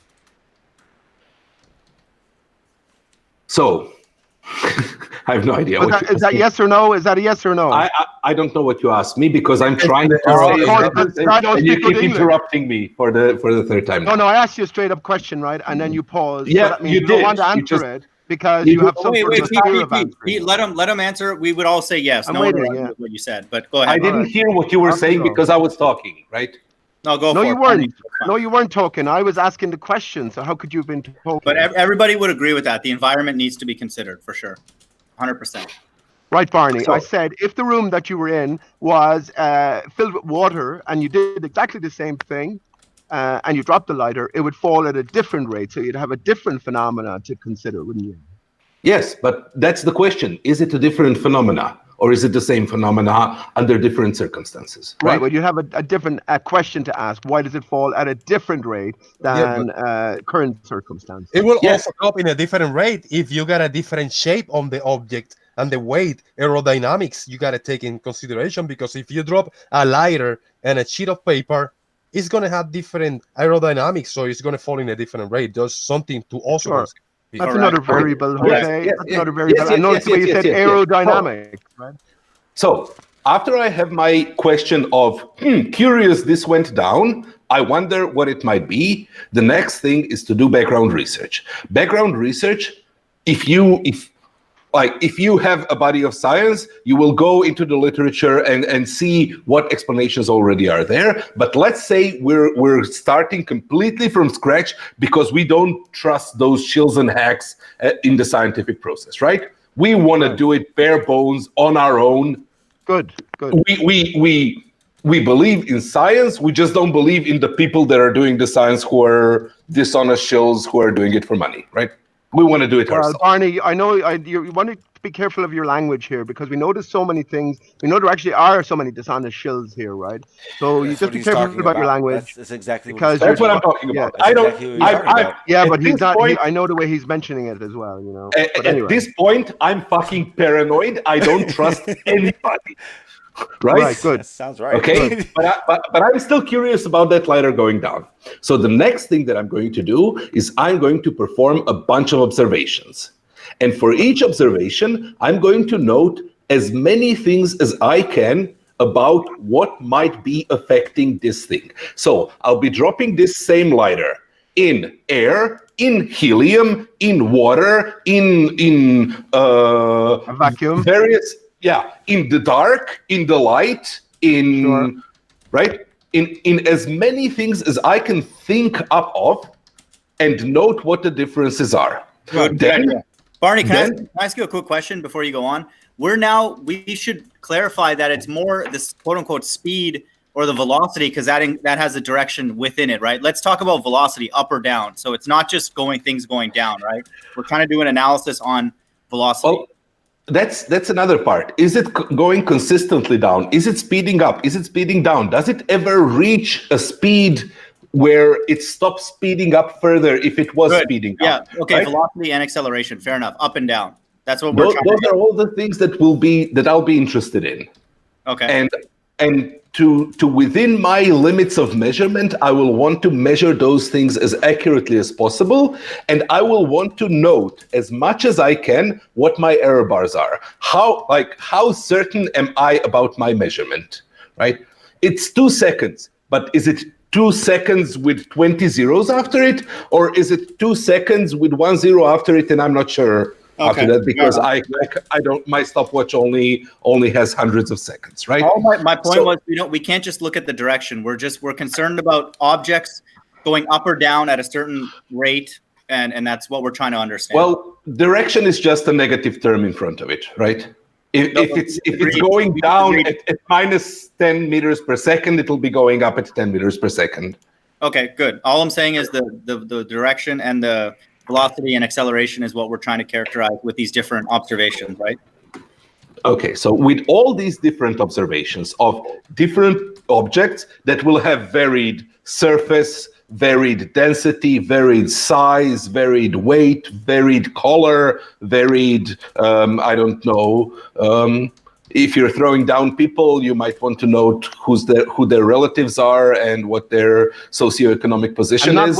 Not weight, by the way, Barney, because weight, of course, incorporates gravity, so we can. I don't know that yet. I don't trust anybody. I'm going to measure whatever the fuck I can measure. Weight is defined as mass times gravity, right? So we leave weight on. I say don't mass. know. No. Weight is that thing that the scale shows me when I put things on a scale. And color is that thing that I can look at and measure by my eye and say it's that color. If I do hang on, Barney. We know that weight is defined in terms of gravity, so we're using. I don't know. I just told you earlier. I'm paranoid. I don't trust anybody. So we'll use mass. We'll use mass because we know everything has mass, right? So I don't trust anybody who tells me that weight is this thing or gravity is explained by this. I'm just curious about this lighter falling down and want to do the scientific method of it. Pete, what you're doing right now is you're purposely jumping ahead of us. No, Sean, this is he's waffling on now, and I'm free to jump in. This is the same as the last time. So it's a monologue for him. But here's the thing. If we're going to do this, figure out gravity with the scientific method, and we're starting. He's not my lecturer, Sean. So let me have a conversation. Let me bump in when I want to. Right? Mine. And if you're talking about gravity as we think it is outside of this situation, then you're going way past what we're trying to do. Does that make sense? All I pointed out was he mentioned weight, and weight is intricately associated with gravity. None of us know that. We're bringing it from down to earth. We don't know none of this. Right, so we leave gravity out of it, which we leave weight out of it. We just call weight mass. No, I have a scale. I can measure it. When I step on the scale, I see a number. Number shaped. I don't even have to use kilograms. I can use the comparable scale and measure it against another object that I have. Yeah, Right. I'm heavier No than that. gravity, no forces. I don't even know what a force is. Force is something Right. that scientists use, right? Yep. Follow along, Piche. Follow along. Accept it. It's Okay. the most honest approach, Right. bro. I was just pointing out to use a different term than weight because that is a loaded term. But off you go. Continue on, please. But Pete, just to summarize, what will happen, just to kind of understand what the ballers will say, is that when they do all So these, you're now interpreting what is going to happen before it happens. Okay, man of God, go ahead. no, but I mean, just what people are expecting and thinking will happen is that one particular acceleration can be factored out from all these observations, right, Barney? I don't know yet. You're ahead of the game, bro. You guys are too ahead. Yeah, but You- get to you the point, let him Barney, speak. then, please. Will you get to the point then? Off you go. This is the point. Going Yeah, but through don't the ramble on scientific the way. No process- one can talk about or butt in on it. You know what I Okay. mean? Don't have the whole Pete. show. Off you Okay, go. Pete. Right, It's fair fine enough. Off you that go. you interject, but the problem is stay in the steps we're on. That's all we're asking. That's it. I'm listening. I'm learning now. Same with you, Chris Berry. Welcome to this stream, man. But at least stay with us on the steps we're at. This is we like can the all last talk time, about Sean, these that steps. it was a lecture. It's a lecture from Barney, and everyone has Because to I shut up. asked Like, Barney. Yes, so. You're it right. is. It is. I asked Barney to come and do this stuff. Oh, fuck's sake, again. Yes, because I want to learn. I want to hear. I want to learn too. Well, Sean, you want to learn, but yet you deny that. You see what did mind of God call it? The hump of water. That you can't see Okay, something not because a- there's a hump of because there's water. no such When thing there as is a hump of Okay. water, according to Okay. your Come to system. you. I get a point. No, Okay. Anyway, let's Chef, continue you on, know, please. You know how I Continue see this? You're just jumping in and stopping the Shut up, conversation. Jose. Shut your mouth, man. Come You on, don't have man. any I wanna- authority Pete, here. I want to speak. Pete. I want to speak something. Yeah, right. Well, shut your mouth then. What you are doing. Just continue on, Barney, please. Yeah, we are gonna And, continue. Yeah, When have I'm making my consideration point. that there's others Yeah. here Pete, listening. when I make my Shut point, up. we're Off you go. Pete, stop. Off you go. Yeah. Right, off you go. Continue When I on. make my point, yeah, he's gonna continue. When I make my point, so Piche, what you are doing, obfuscating this point, is what I personally call gatekeeping. You don't want I'm not real obfuscating information to go anything, you out. little shit. You are gatekeeping, Piche Piro. I'm asking a question. He Letting, mentioned you are weight, not letting and I just real pointed out that information weight go is a out. loaded term, right, right? But guys. I And I didn't know hope he was I here to made give enough. another lecture. Guys. Stop Guys. gatekeeping, Piche. So just continue. On Yes, your own. Pete, Can stop. I just Go. say something real quick before Hey, you how you Go doing, ahead. Sick and fine? What's up, everybody? How y'all doing? Good, good. I just want to make sure that we are establishing a cause here, right? While we're going through this. Yeah, but we haven't got right now. We're sitting at asking. Right now, we're at doing background. So we've Okay, right. Barney has said, and I'll kind of go back so we can recap. Barney said, so what we're gonna do is we're now going to start dropping this slider in different situations, different meetings, basically, hot, cold, what all these different situations to have variables. We want to know how fast this thing is dropping in these different situations. We want to make sure we're going to do these things so many damn times. We're sick of doing it. We're going to time the how long it takes to get to the ground, blah, blah, blah, blah, blah. I'm kind of summarizing because, damn, we don't have a lot of time. So just know that my notes are we going get to the be point very... of it. Okay, well, you know what? Some people don't, and this is how I'm learning. Go ahead, Barney. If you wanted to say something, Chris, you wanted to jump in. You just got here. How you doing, sir? Hey, what's up, everyone? All right, how you doing? You kind of. I'm pretty sure you're kind of where we're at in this, right? We're at the background research part, so I'm pretty sure you can stay with us. I actually like it. Okay. I like the idea. Cool. I think I'm pretty sure you can stay with us better than Pete will. Yeah, So. let's give Barney the mic back, man. This is good. Yeah, this is good. It's nothing is being presupposed or ahead on time. We're going step by step, just little by little, and I like it. Nobody's presupposing anything. This is what it is. Go ahead, man. All right. Well, let me just say that's the only reason I interjected with weight and said we better use a different term because weight, as we all understand the word, is in relation to gravity. Weight W is equal to m times g. So that's all I was saying. I don't have any formulas yet. All I'm doing is performing measurements. I don't have any units. I'll define some units. So when I weigh things, I will just say that I will weight against this can and say it's heavier than the can or lighter than the can on the scales and say by how much. How many cans do I have to put, right? So I'll try to measure as many different things that I can vary. So I will change the color of the object and see whether that affects the speed and the acceleration and the ultimate velocity. I will change the density of the air, the illumination in the room, how loud the music is playing. Everything that occurs to me that might be changed about the environment, and then everything that occurs to me that might be changed about the object itself. And then I will note the things where changing the independent variable, which is any of those things that I can change by swapping in different objects, right? I cannot vary the mass of this lighter or the weight or the color of this lighter, but I can take another lighter which is essentially identical except it's a different color, right? Okay, so I can vary the variable in that way. Right. Then I will go through all that data and try to look for things which are constant or things which can be expressed in a constant relationship. So either things that never change no matter what, or things that change in some proportionality to another thing, right? If I change the density of the air around me, the speed, the maximum speed that the object will achieve will be reduced, right? Stuff like that. And I can relate those things to each other. Now, this is still under the background research and under the observation. What I will come out with, those regularities, those things that hold, are called scientific laws. That's all that a law is. It is an equation or a statement that some quantity remains unchanged.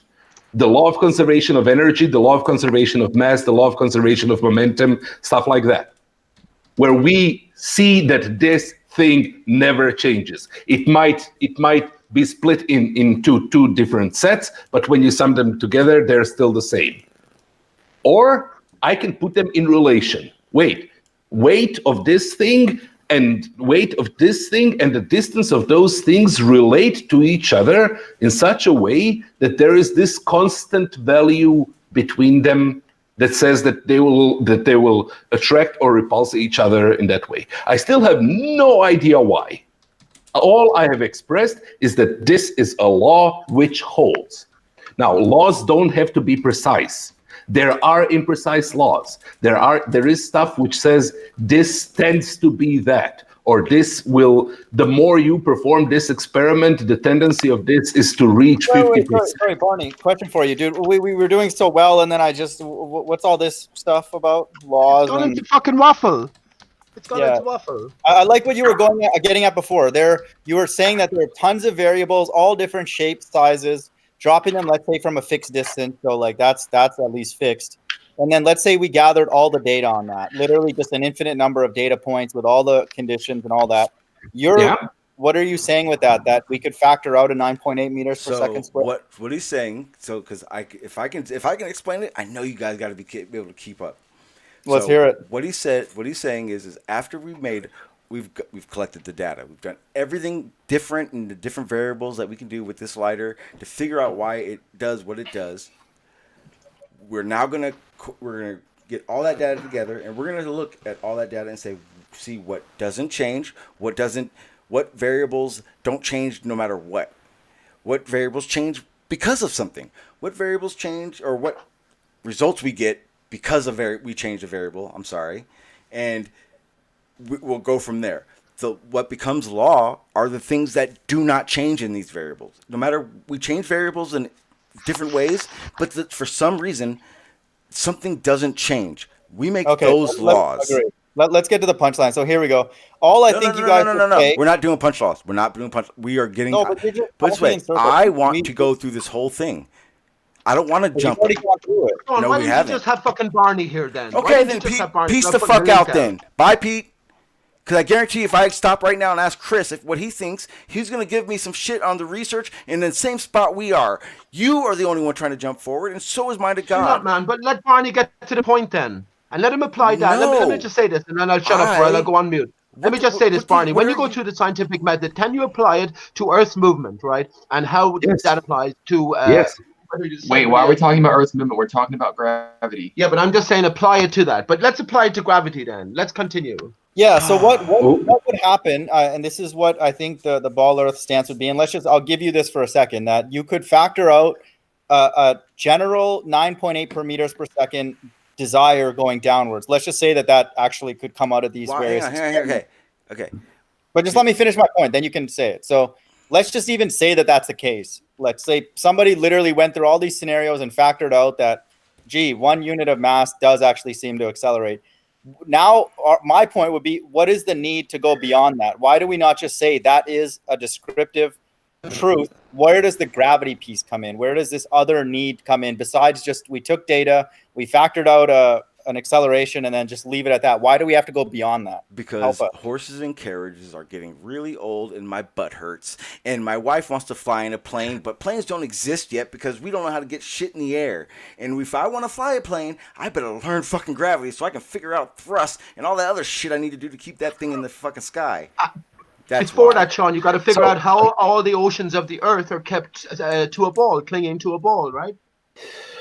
So at this point in the process, we already have the name gravity. Why? Because we're describing some effect. We don't know what it is.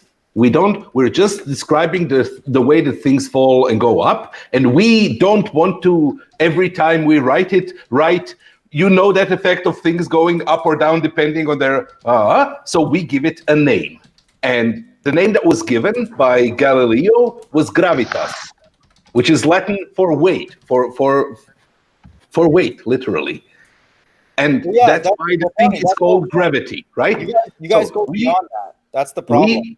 We are exploring, okay, so what happens next? So we have established observationally everything that we can measure in our surroundings, and we will keep improving that indefinitely. We will make more measurements and think of more independent variables that we can test.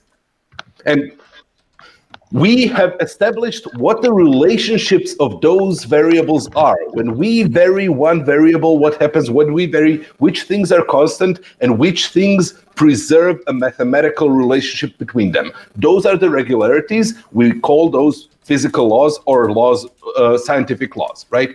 And then comes the part where we construct a hypothesis.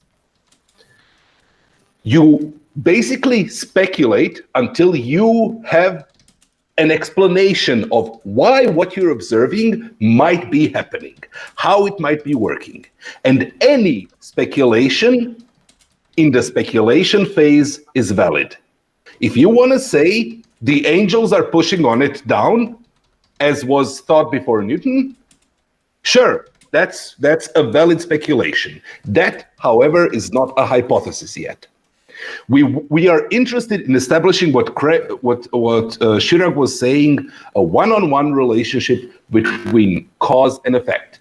So your explanation better be a cause, meaning that when it does that, this is the outcome. When this is present, this is also present as the outcome.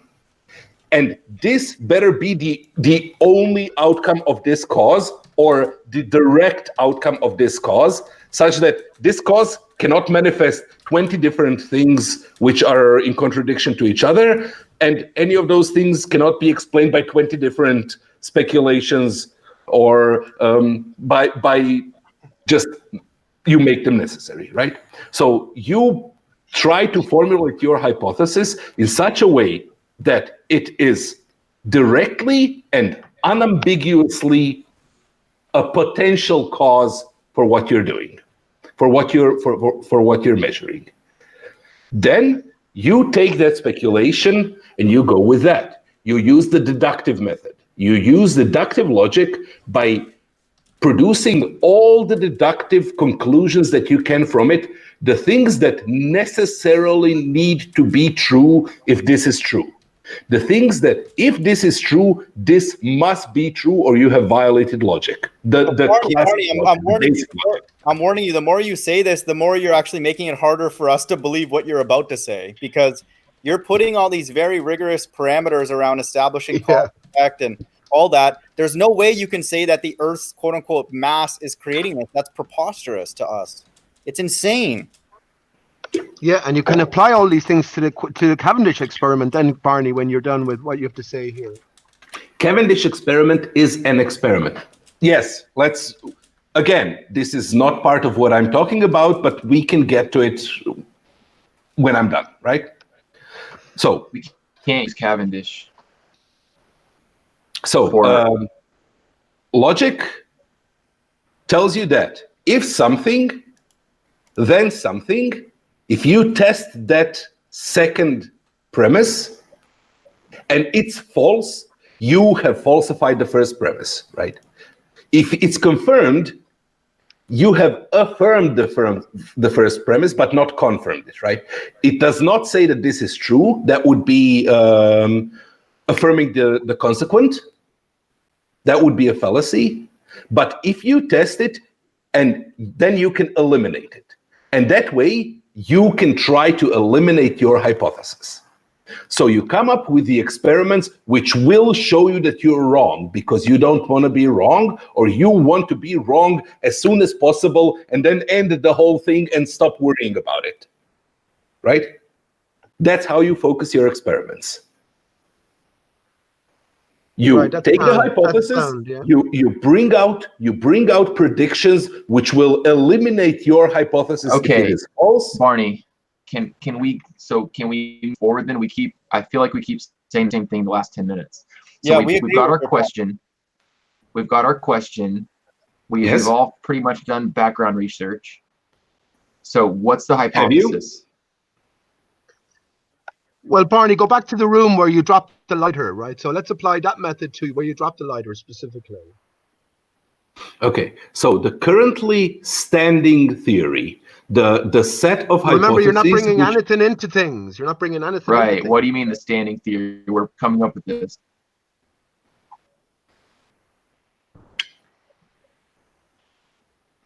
No, but I think we're all in agreement so far.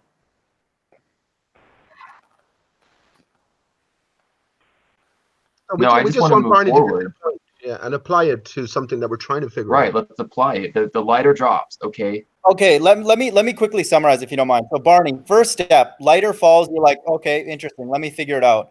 Now, next thing, you drop 100 or 500 different things in different environments. Okay, and you have that data. Now, where do we go, if you don't mind? Take us from there. What's the next thing that you're going to You observe the regularities in your observations. You find the regularities in your observations. Okay. You connect them as broadly as possible, right? Okay. That's what Newton did. Newton's law of gravity is a law of gravity. It's not a theory of gravity. Now, he managed to connect with it the movement of celestial bodies, everything falling, everything rising, buoyancy, all of it. See, there we go. There we go. All We of it leave the scientific method, Barney. Those are just You words. didn't. You It's didn't. not a body, it's heavenly bodies. You've assumed that these are heavenly bodies, that they have mass. Yeah, don't go to the side. Yes. We were doing so well. Okay, With lighters. I agree. We can't. In the way that you have in the way that you have just invalidated the process, yes, I can invalidate the whole concept that things are falling. I didn't see anything. You said Newton's law of gravitation is universal, right? And he applied it to heavenly bodies. Did you not, Sean? Yes. Or Barney? Yes. Yes. Right, so you assume when we look at the sky, we're looking at heavenly bodies of a particular weight, as you say, or mass, right? Yes. Right, thank you. Where's the deductive reasoning behind that? Because that was subjected to its own scientific process through Copernicus, through Galileo, through right. Oh yes, okay. Barney, Oh, Barney, okay, no, assumptions. not to be rude, bro. You're hanging out with Sean too much, man. We were doing so well, and then you just went into all this Lost other it, didn't they? God damn. I'm saying, Sean, what do you stop hanging around Barney, man? You're not allowed to. He's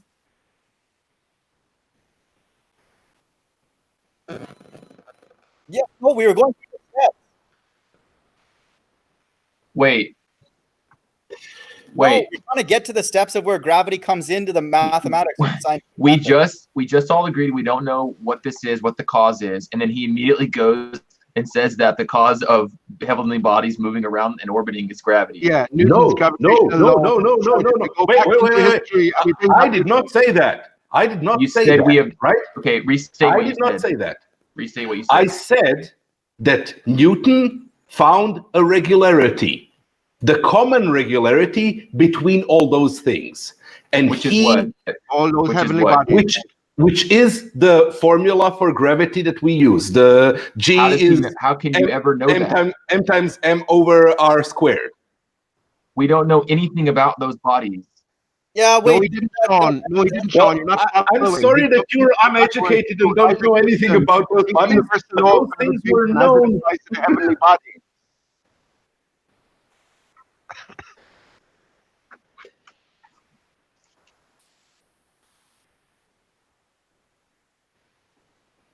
Yes, but get back to the example we were talking about.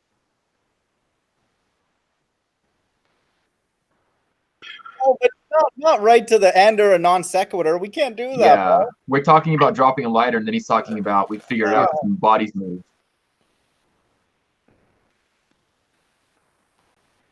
No, that's not the reason. Yeah. It's, Notice he got to the point, Sean, and he immediately reverted to Newton's law of gravitation, which Yes. he justified Which is a law. heavenly Hey. bodies and their relation to one another. It's just those Yes, are which is a law, which doesn't say Right, what so he's gravity assuming that they're heavenly is. bodies. Where's the deductive It- process there? It's a separate deductive process. It's a separate scientific research process, Barney, which was can I done ask by you- Copernicus and Galileo before Barney, Newton. not to be Wait, rude. wait. Hey, fair enough. Let's say I agree with you just to move the conversation along. We don't know what the heavenly bodies are. I don't know what the heavenly bodies are because I'm paranoid and schizophrenic, right? Did you see the language he's using, everybody? Did you see the language he's using? You're a clever one, aren't you, Barney? You do the same You're a thing, clever Pete, one. so I'd stop too. I like No, I the things don't, though. No, I I'm don't, Sean. How obviously dare you? not No, I clever don't. enough for you, Pete. Is that right? Is that right? Pete, I you've been very much, derailing. You've been trying to derail us over and over again. Why? A certain impression, Why? man. But I can ask you any questions. Why? Fall Why are you further. doing this, Pete? What is the reason for it? Right. If you don't want to listen Right, to I'm it, pointing go. out his sneaky tactics. But anyway, continue on. Thank you. Okay. 1 second, So- Barney, just so you know, and just please put that paranoid hat on for us for a minute. It's essentially saying it's been discovered, it's been understood, is literally like me saying, look at John Dee's laser test. I have a law of flat Earth now. That's essentially what you're saying. Yes, no. If you can listen. make those measurements and express what the regularity is, if you can say this is the mathematical, it will go up this much with density, and it will go this much with refraction, and it will go down this much, and we can see it at this distance, but not at this distance. And if you can express those regularities. Yes, you have natural laws. You have discovered natural laws. You have scientific laws. Hang on, Barney. Yeah. You Okay, can have flat earther scientific laws. No problem. You just have to make them. Barney, hang on. F is equal to G times M1 M2 over R squared. So let's take the relationship between the Earth and the Moon and how Newton applied it. How did he find out the mass of the Moon? I will not be led astray from this conversation. Thank you. Oh no, you brought in Newton's universal law of gravitation, man. Yes, man. yes. So how did he figure out the mass of the in Earth? my own room where I've been measuring all these letters and things and changing their color and mass and weighing them and performing all of these things, I have gathered a bunch of data. Okay, let's take Newton out of the 10. Right, okay. Within that data, I will note the regularities that I find, right? One of those regularities is the Newton's law of gravitation, which is just a relationship of the measurable quantities of these objects. So hang on, let's apply mass, hang on, Barney. Let's apply. You brought this up, right? So let's apply Newton's law of gravity. Hang on, Sean. Let me ask you a question. Let's apply Newton's universal law of gravitation to the lighter. Then, what's M1? What's M2? And what's R squared here? Those are the masses that I can measure for this object. The R is the distance that I can measure between them. The F is the force that is a resultant from them. And the G is a constant which relates those relative to the units that I've used in my measurement. So M1 is the mass of the lighter. You can put that on a weighing scales and weight that. Now, how about M2? How are we going to find that? I will take other two objects and see if they fall toward each other with any way. I will take an estimate of Earth's mass to the best of my abilities, or I will try to measure it myself by unrelated put it on your shoulders, right? What? Oh. I didn't hear your conclusion. I said you said you were going to take an estimate of the Earth's mass, and I said by putting it on your shoulders, right? By putting it on my shoulders. Yes. Yeah. By putting it on my shoulders. That's what I'll do. That was a little joke if you get the reference there, but that's okay. Newton, of course, said that the only reason I can see so far because I've stood on the shoulders of giants. Atlas, of course, was belabored with the weight of the earth on his shoulders. Yes, because one man cannot do all the measurements in science in his lifetime, nor in all the fields of science to verify the entirety of science for himself. But You you need will to stand on the agree shoulders of with me, giants. So you but you will. need a certain level of When trust that Chirag mentions the laser experiment by whoever he mentioned, he's trying to stand on the shoulders of giants. On the shoulders of people who did the experiment and accurately reported their findings. Correct. And we now, as flat earthers, have many reasons, not just that. We have a, quote, law of flat earth. We have a law of water can't bend. We have a law of lasers go over water in a predictable way. A law of no movement of the earth beneath us because we've never found any evidence for it. That's probably the most compelling, the one that Pete just said. It's the one that they all stumble upon, mind of God, because once the earth can be proven not to move, then the ball itself will not enter the equation based on our everyday universal experience of water at similar temperatures and pressures. And I agree. And just the energy it would take to move the earth in the way that's described would be absolutely enormous. Yeah. I would love to see your equations, and I would love to test them out, because once you have the laws, you can build your first model just by applying the laws and seeing if the simulation brings about the same results as your prediction. If the predictions from the laws that you have noted bring about the same effects as reality. Right. And if they don't, and if they don't, then we have an interesting scientific phenomena, right? Then there is something missing in our observation, and we have something to search for, which is one of the parts where scientists find something new and go, "Oh, fuck, this is exciting. This is not what we expected," which is so exciting. Yep. Right. That's the point, Barney. So you're saying that if you take a false observation, right? Everything that's developed upon and based upon that false observation has to be thrown out because the observation, the initial step, built upon. No, then you make more observations and try to find which variables have caused that and what has changed, because laws are theory independent. It doesn't matter what your explanation for them is. All that you care is to make observations as accurately as possible with as many noted variables as possible, wherever possible, varying just one thing at a time if possible, or trying to keep it as few as, measuring in as many ways as you can, and then finding consistent regularities and trying to express them in a mathematical way, so that, because these will either be numbers or relationships. Laws cannot be anything but statements of this number doesn't change or this relationship doesn't change. There are no scientific laws which are anything other than that, right?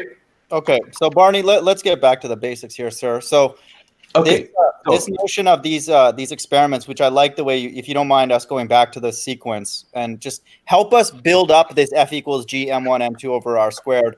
Again, we were kind of pushing you. You went to the conclusion. Fair enough. If you don't mind, we'll slowly go through it, and then everybody.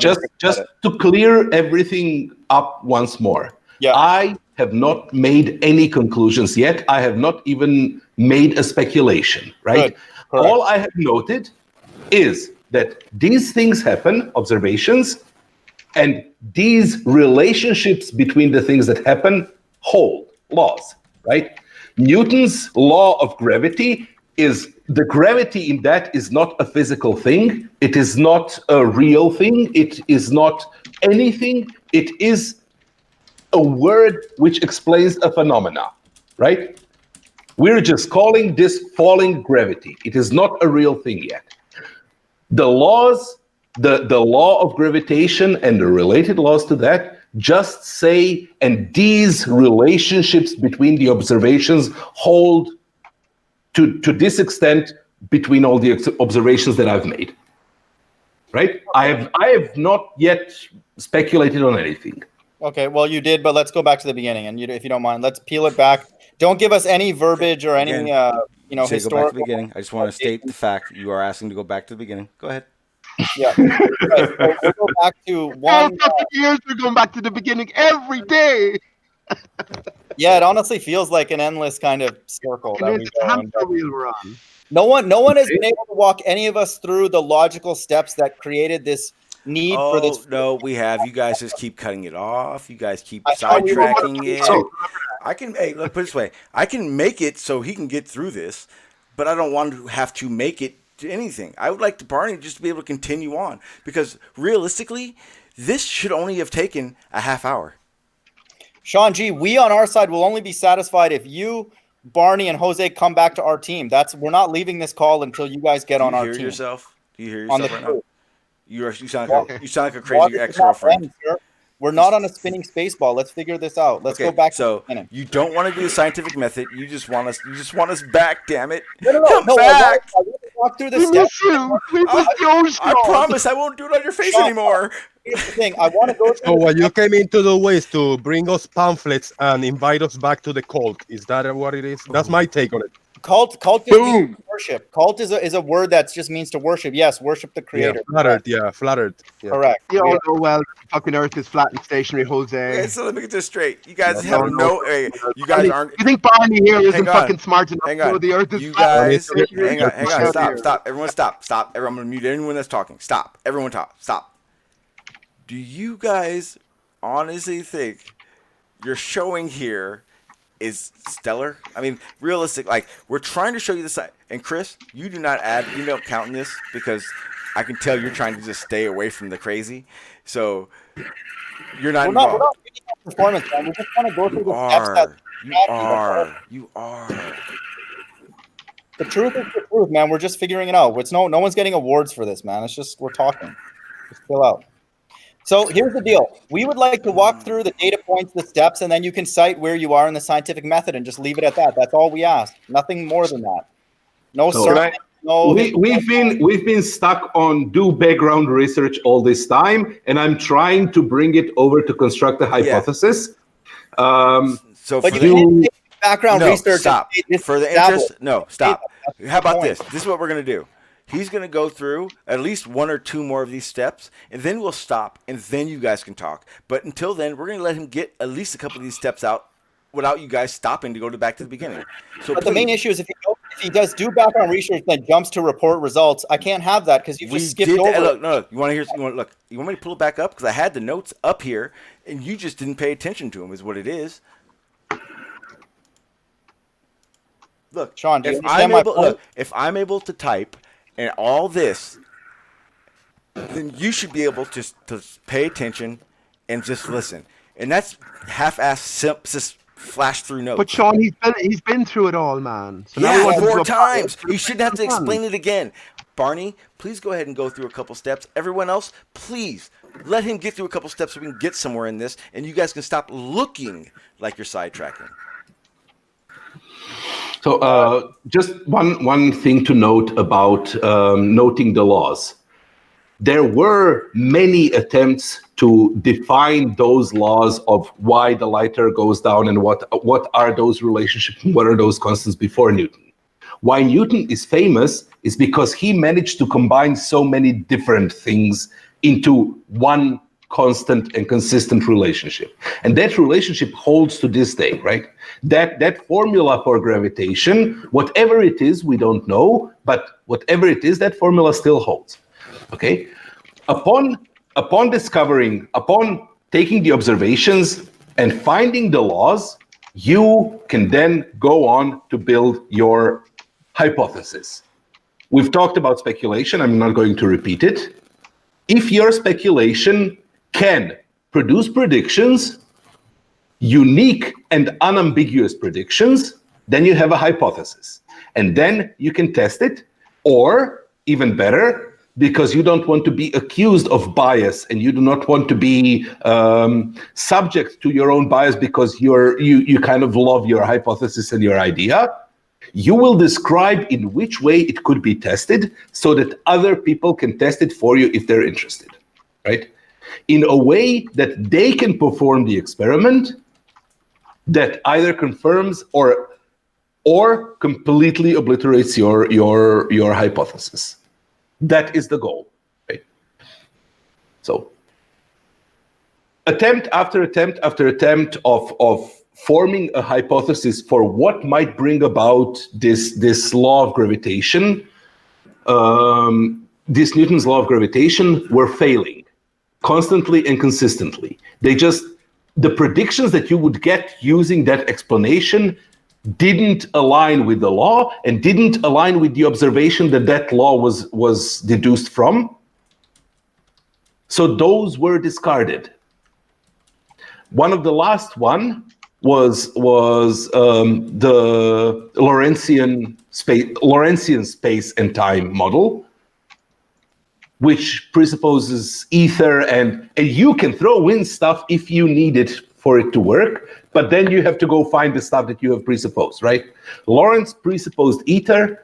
He had a model which worked almost as good as the Newtonian laws themselves. It failed in the same places where those observations failed as well. And then came Einstein. And Einstein made a speculation which panned out. It made a whole bunch of predictions. Each and every one of those predictions could have destroyed his hypothesis. The curvature of light near a body of sufficient mass, the gravitational waves, the rate at which clocks tick inside or outside a gravitational field, all of those things are contingent on his model. But if his model is correct, and if you assume that his model is correct, and they're not, then his model is wrong and you can throw it away. It's held for hundreds of years for 100 years of greatest technological advance and measurements that Einstein thought could never be performed, and it's held to this day, which is why we say that is the best hypothesis that we have for gravity. Have you done these equations yourself, Barney? And have you clarified Einstein for yourself? Yes, not entirely. I have studied general relativity. I can do a bit of math from it, but it's very involved. I know it is, man. Haven't you? So it's beyond you. So it is beyond the average man. It's not beyond me. No, but it's beyond the average man, and you talk as if Einstein has been validated 100%, and you forget about all of the different rubbish attached to Einstein. And here's where it's bullshit, where that statement is bullshit. It's not beyond the average man, right? You need to be smart to learn it quickly, but if you want to learn it, you can learn it even if you're stupid. It's just math. Math is more of a thing of effort than intelligence. But hang on, we have to assume that math has been applied to reality. If it's a conspiracy, we have to assume that math has been applied to reality, because if it's not, it's merely an exercise in fantastical thought. If it's a conspiracy to make it so complicated that the common man cannot understand it, then why are all the lectures on all the colleges that teach that thing publicly available? Why do we publish books that explain this concept to the layman? Why do we publish guides that teach you how to watch the fucking lectures and learn? Let me answer that. Let me answer that then. Let me answer that. So when the theory of relativity came out, it was said that 3 or 4 people on Earth could understand it. Is that true or not, Barney? Yes, that was 100 years ago. That was 100 years ago. We found ways to make calculus simpler since Newton. We find ways to make tensor mathematics simpler since Einstein, right? But it's still, as you said yourself, you don't fully to teach them better, so that you don't have to be a world-class genius to teach them. We teach this stuff in high schools and early levels of college now, and so hundreds and thousands and millions of people learn this thing. Learn it to the point himself where didn't understand the math. Hang on, Barney. Einstein himself didn't understand the math, and he had to get someone else in to help him. Yes. Einstein was a B student. He wasn't particularly what made Einstein brilliant is that he persevered and took the time it took him to calculate it. And he had a mind-bogglingly boring job where he spent his time by developing this idea. And when he solved that idea, when he solved special relativity, he got a lot of support to solve general relativity. And within 5 years, he solved general relativity. Again, he was not brilliant. Feynman was brilliant, right? Feynman and Bohr and people like that who there's this anecdote from the Manhattan Project where Bohr came to Feynman and Feynman said, "We've been solving this for 3 months. This is the setup, and here's how we solved it." And Bohr said, "No, don't tell me. Wait. And it took him 15 minutes, and he came up with the approximately right solution, right?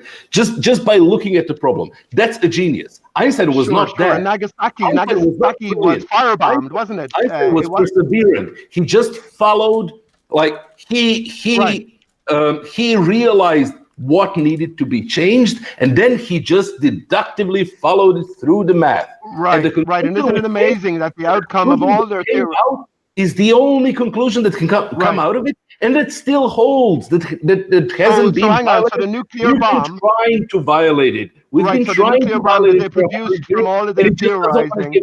Right, Barney, you've been talking, man. Let someone else talk as well. Okay, right, so the nuclear bomb, from all of their theorizing, happened to produce the exact same results as a firebombing raid would do over Nagasaki and Hiroshima, right? Now, how have you applied the scientific method to establishing whether any of these stories that you're told about any of these characters are actually true?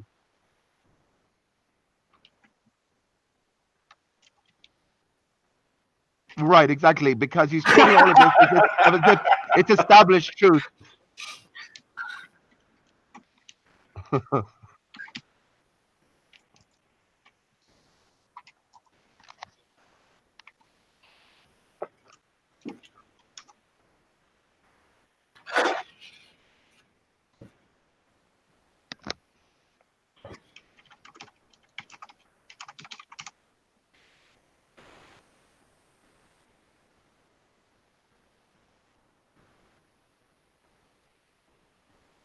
Come on, Sean, the audience Smoking is bad for you, hanging. Barty.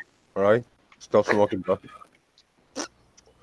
Anyone here, by the way, done any scientific experiments regarding and incorporated all of Einstein's thinking into it? Anybody at all?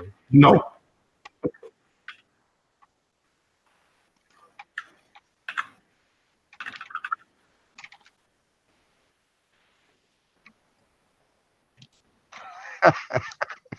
Dude, Anthony That's why you're a ball earther again, Sean. We don't need to do a density column. We've moved on past from that, man. Let's.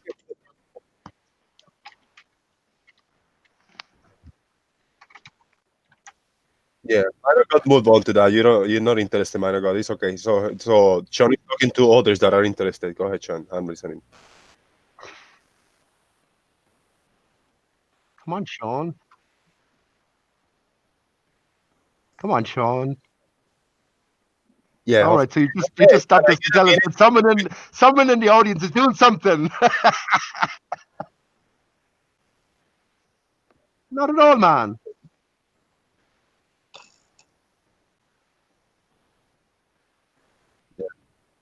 In the chat. Can I change the subject? Hey, Sean, we're making your show here, man. Come on. Can I have some regard for your guests? Piche, I want you to tell us how we are being put in place, Sean and I, as flat earthers, and we are being paid or approached. Or what do you think about Sean and I that were in the flat earth and went back? I want to have a little fun here. Well, that's a complete change of topic, isn't it? Yeah, in general, in general, the whole arena has been populated on both sides for people to perpetuate the argument, and one side is no good without the other. This is why we're on a hamster wheel for the last 4 years, and all the things that we are continually discussing have been established and proved. The Earth isn't moving. There is no curvature to be found. Yeah, but let's go specific. What do you think about Sean? So what I think is, what I think you and Sean are is you're put in. You are there as flat earthers, right, to change your Trojan horses. So you change sides, and then what you do? Hang on, you ask me a question. We're gonna then you will switch sides. You will switch sides, and then you will keep and perpetuate that argument between flat earthers and ball earthers, and you'll just stir up controversy. All right, let's say you're right in everything you say because we need to go back to reality. Real deal. Thank you. Oh, I'm doing good.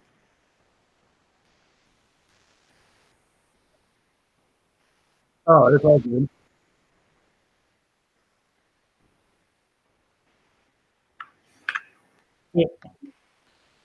Yeah, I've only got a few minutes.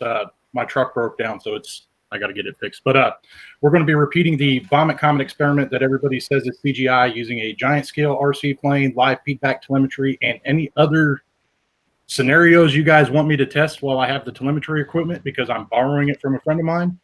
We are more than happy to do. No one says We're the going vomit to, comet is CGI, man. Oh, I got told that the other day in a hangout.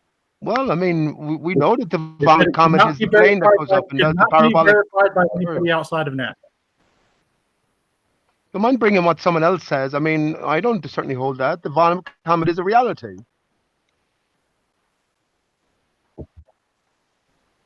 The I thing don't know got me anybody. was we're Do you making the deny? experiment Hang more on, safe. mind of God. Do you deny that the vomit comet is a reality? I don't know what that is. No, Pete, you're not understanding. Nobody's saying the vomit comet is CGI. What they're saying is a density column inside the vomit comet doesn't really react the way the heliocentric model says it's going to react. So he's going to demonstrate it. Yeah, let me Okay. I think you're talking more about the ISS, right? I think he's talking more about the ISS, Sean. But off you go, yeah. Me? Density column would be where fluids of various densities separate themselves out in a sealed container. That I knew.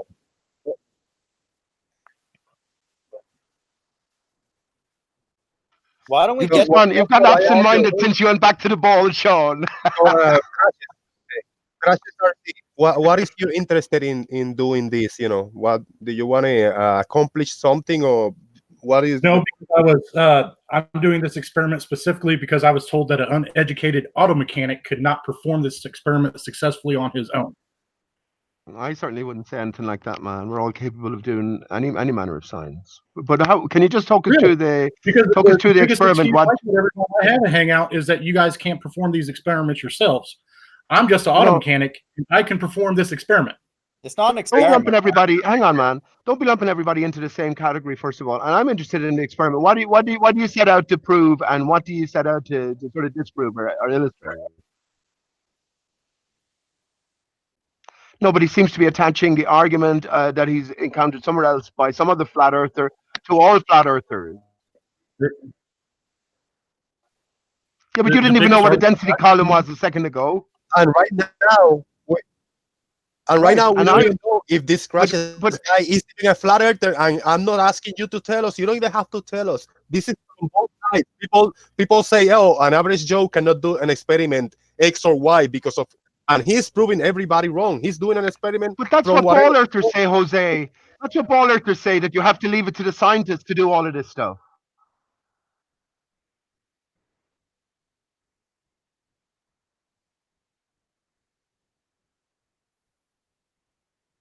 Yeah, I'm still at work, so I've only got about maybe 15 minutes till my next client gets here. So.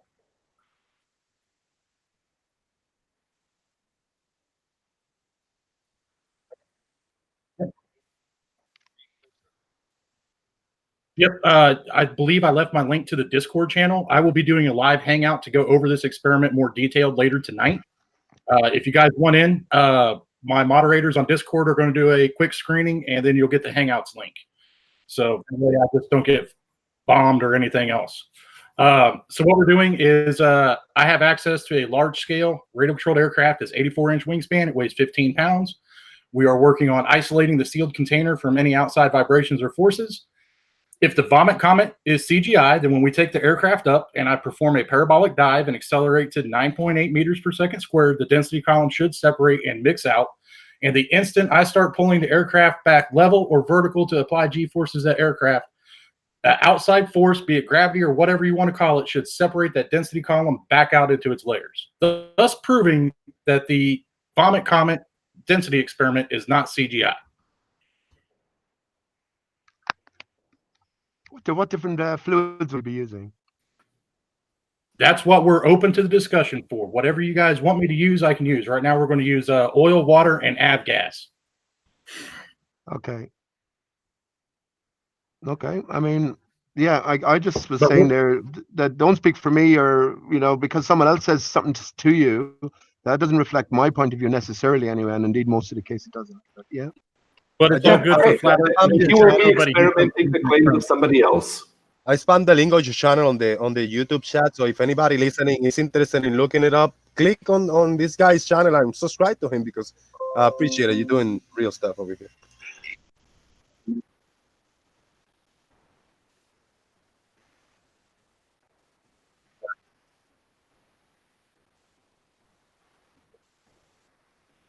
I am not a scientist. So we're going to have, before we perform the experiment, we're going to have a couple hangouts to discuss anything I haven't thought of with it. Anything you guys want to see us do. I have at least 4 cameras set up that we're taking with us. I'll have live feedback telemetry from the aircraft. We're going to use at least 2 FPV cameras on the aircraft that we're going to record live.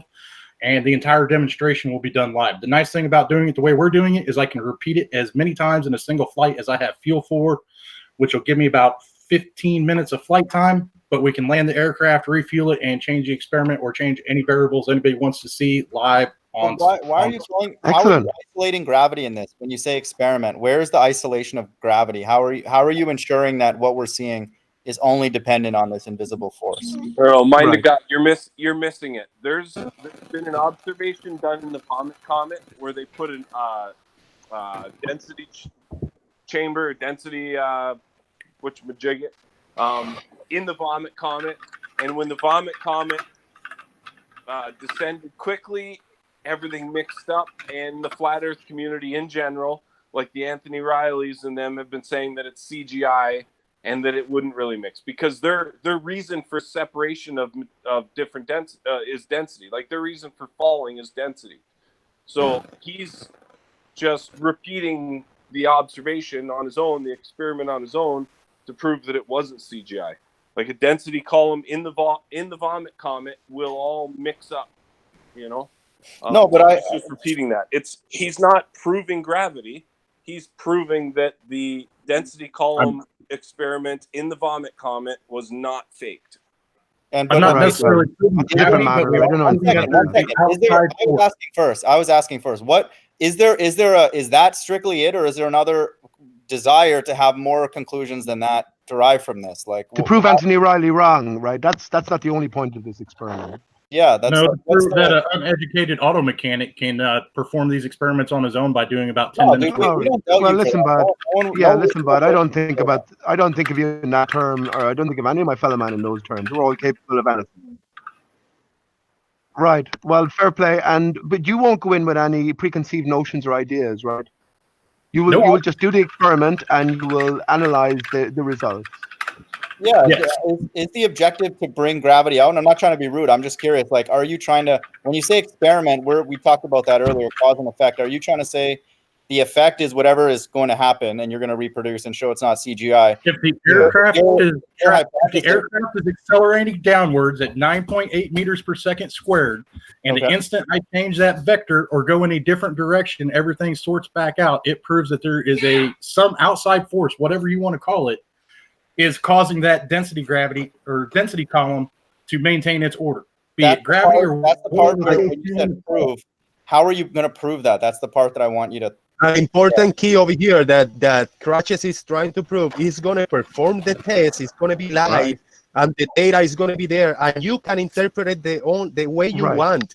You can just take it and bring it to new levels. If you have an alternative, an explanation on why things happens and how it happens, it's beautiful. I really love it. Okay, well, let me just say that not all flat earthers hold that there's no such thing as gravity. I, for one, I'm certain that there's a force of gravity there, but it's a pushing force from above. But that's a different matter. So let's not lump everybody into the same category. But I think it's an admirable experiment, and let's analyze the results. Yeah, and what you should be doing there is saying what you should expect in a gravity-less environment as opposed to in a gravity environment. But I think it's the other thing we can do with my container is we can actually apply a vacuum to the container and repeat the experiment. The other variables we can change with the way I'm doing it is we can accelerate faster than 9.8 meters per second in our dive. using some outside control surfaces on aircraft, I should be able to slow it down to slightly less than 9.8 meters per second due to drag, and change the speed and all the variables. But we'll just understand that by if you do come out on the side that there has to be this external force that we call gravity, that'll in no way prove the ball or anything, right? It's nothing to do with that. It's a different matter completely. At this point, I'm not trying to prove that. At this point, Excellent, somebody told me I was uneducated enough to prove that there was a outside accelerating force and that the vomit comet was CGI. I'm just saying, dude. Well, fuck them. Fuck them in general, bud. Fuck them. Fuck those people. We should just go. The people who are uneducated are sorry, mind God. The people who are uneducated are the fucking educated people in my eyes, because they think they know it all based on what other people have said and want to make themselves look clever. So fair play to you. This problem, you don't have to be a genius to solve. We're just talking about curvature. It's not really quote unquote rocket science. But I think if you do have a drone, you might as well go for the home run and do the curvature that no one, that's well understood on both sides. You want to talk about another experiment, mind of God? The Truth Army's got all my links in the chat. I have my client showed up early. I have to jump out of this call. All right. You guys man. And prove all those naysayers wrong, right? Prove them all wrong, bud. Thank you. I appreciate it. Crash, credit to you, man. What's the matter? Mind of God, are you afraid he's going to prove gravity? Other people are putting sticks in the ground and doing other complete gibberish, which is pseudoscience, because there's no rigor in anything like that. So hats off to anybody who gets their drones out there and does some real stuff. Yeah. I think this went down from a throw comments in the chat section. It went down. Go ahead. I said, if Mind of God wants to see a drone experiment, I do have access to pretty much any drone he wants to get his hands on or wants me to use. Let me know. We can discuss that in my hangout later tonight. I have to go back to the real world and work, so I will holler at you guys later. Good stuff. Yeah, see you then. I will be joining in. That's excellent. Mind of God, you got your wish, bro. Drones, you love drones, mind of God. And this went down from a troll deleted comments on the comment section to a real down-to-earth guy here speaking up in front of everybody. Thank you, Crashes. You're the man. Let me just state. You asked for a drone and NASA delivered. Let me say, no matter what the test proves, right? It has nothing to say about the nature of the Earth and its form. Oh, it's not that it has nothing. Hey, guys in the chat, go ahead, Charlie and whoever else was doing it, spam the crap out of his links for me. No problem at all. I'm not worried about that. Can you spam the shit out of it?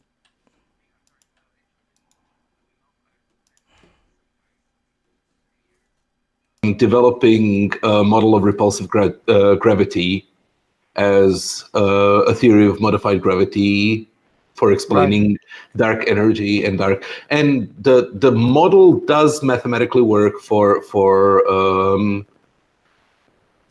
certain phenomena, or for most phenomena. It was ultimately I had to step back and concede defeat with the discovery of the Bullet Nebula, and then later on the galaxies with varying amounts of dark matter, which completely Arnie, what are you going to do? My hypothesis.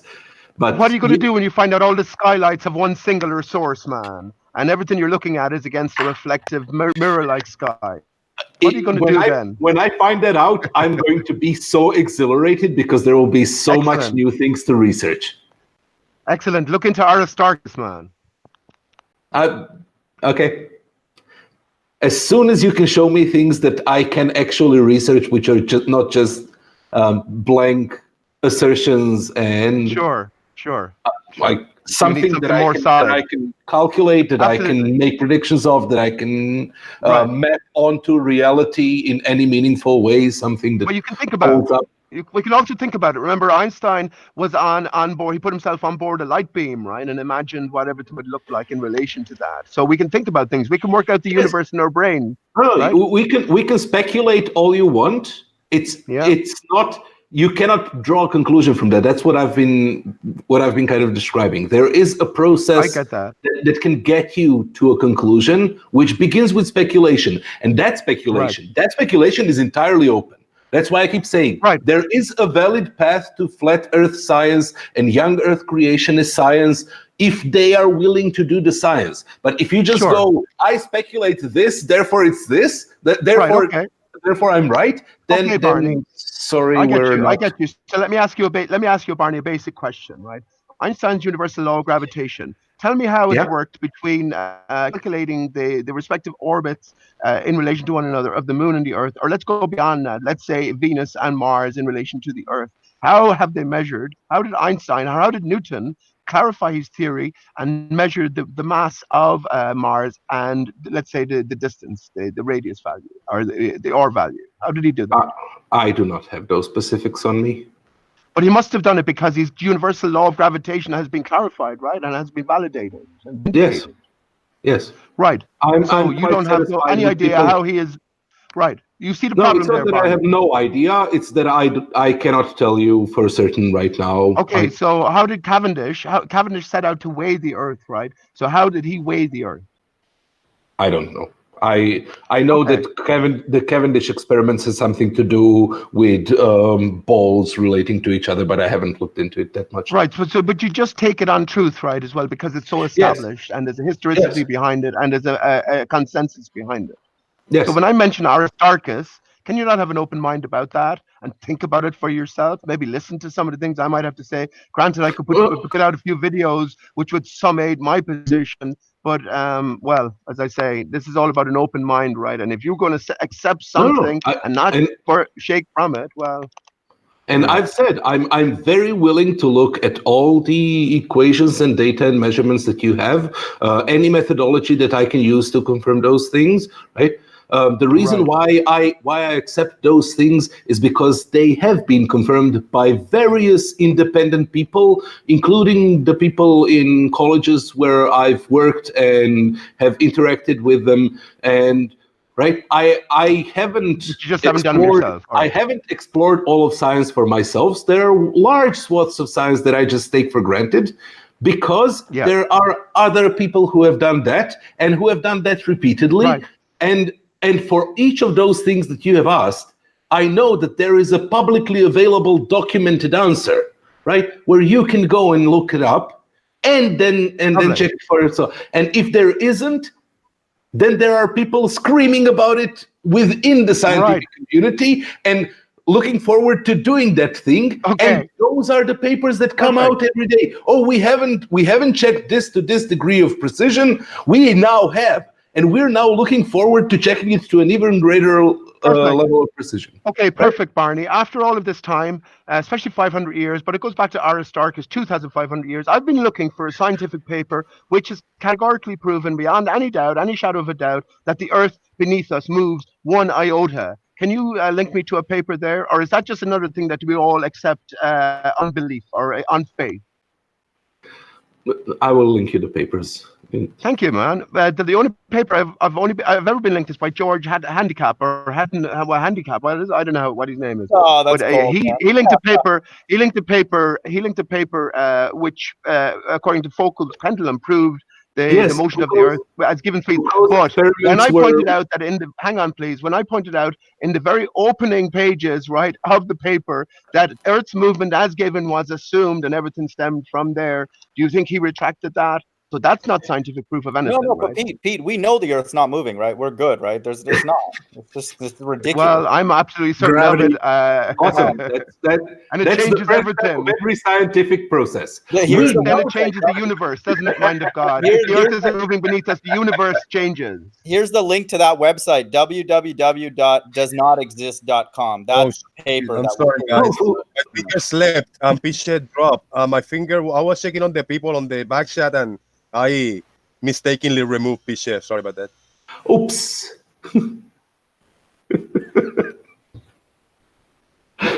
That's gonna go over well. Gravity pseudo. Yeah, it's non-mathematical, non-physical. It's non-mathematical. No, sir. No one has given me a free body diagram yet for months. Using gravity to explain things. So this vomit comet or whatever, I guarantee you this individual will not draw a free body diagram explaining what's happening. He won't go there. Okay. So If he does, that would be brave, but I'm not holding my breath. That's not. You're missing the point, mind Testing God. He's been informed that the density column in the vomit comet observation was CGI. He's going to use his resources to repeat that observation to prove that, number one, it wasn't CGI, and then number two, on a secondary level, that a layman's mechanic can do these experiments, is capable of doing these experiments. He's not proving gravity. You could take it for what you will. Like Pete Shea, he'll take it as being a downward force, and that's fine. He's not proving gravity. He's doing an observation that you can witness and you can observe, and you can take that information and do what you will with it. Like, I won't do anything with it. I know you will. Yeah. You won't. You won't do squat with it because you're in denial and you don't want to know anything. But somebody's You don't doing wanna learn something anything. without doing the It's your full narrative. Someone's just showing something that's not CGI without doing any kind of math or anything understanding. You expect me to go and do something with it? It's a show. It's theatrics. It's nonsense. Well, no, actually, the point is that they're demonstrating that gravity is required for a density tower to separate, and by taking out gravity, the effect of gravity, the tower won't separate. And Yeah, that's we'd like to see really, the mathematical treatise on that very statement. So yeah, go it's for called it. the formula for buoyancy. I No, mean, I you mean can we'd look like it to up. see the full analysis. Like what's acting, all That is the full analysis right there. Yeah, just your words, right? Somebody who doesn't even No. know mathematics. Fair enough. A DO. Yeah, I don't Mind really God, give a you're in rat's denial behind because about you there, mind of God. At least I understand motion, so No, that's cool. You don't have to address my comments then if you don't care. I won't. Perfect. Excellent. Next. This is so amusing. Poor minded God, something this simple, a drone in a density column, is going to crush his flat earth ideology. Why don't we fly that drone on a tangent and see what happens? You guys think water is going to start bubbling? Bulging and bubbling. Let's see that bubbly water, that waterfall in the ocean. Oh, Show the me Earth's that- not show me that curved. bulgy It's water. just a barotropic tide, right? Those are real. Yeah, they're caused by gravity. Show me that. Explain that. Walk us through that. It's literally in the definition of barotropic tide. Okay. So the definition of the Earth is flat is in the definition of the Earth is flat. So you're cool with that? Yeah, but I don't use a flat Earth definition to prove that the Earth is a sphere. I mean, we're trying to move beyond words, Rob, if you haven't guessed. Yeah, the Well, circular then watch reasoning is the density strong. column experiment when it goes down. I would pay attention to that if he had a purpose to prove gravity, but he just said he doesn't. He just wants to prove something to himself intellectually. Fair enough. He never said that. Yes, I wish he did. He did say in the process. That moving beyond words, was that behind your you asking me earlier to start from the top but not use words this time? No, I didn't want you to go to things that you in your mind are known results. That was my main issue. We were trying to go step by step, build.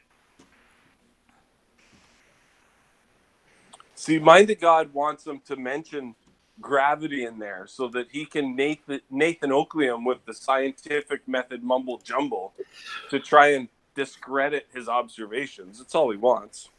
No, I don't go through that. We wanted to go through that as an exercise, I guess, for the baller side, with gravity in mind. I didn't request that.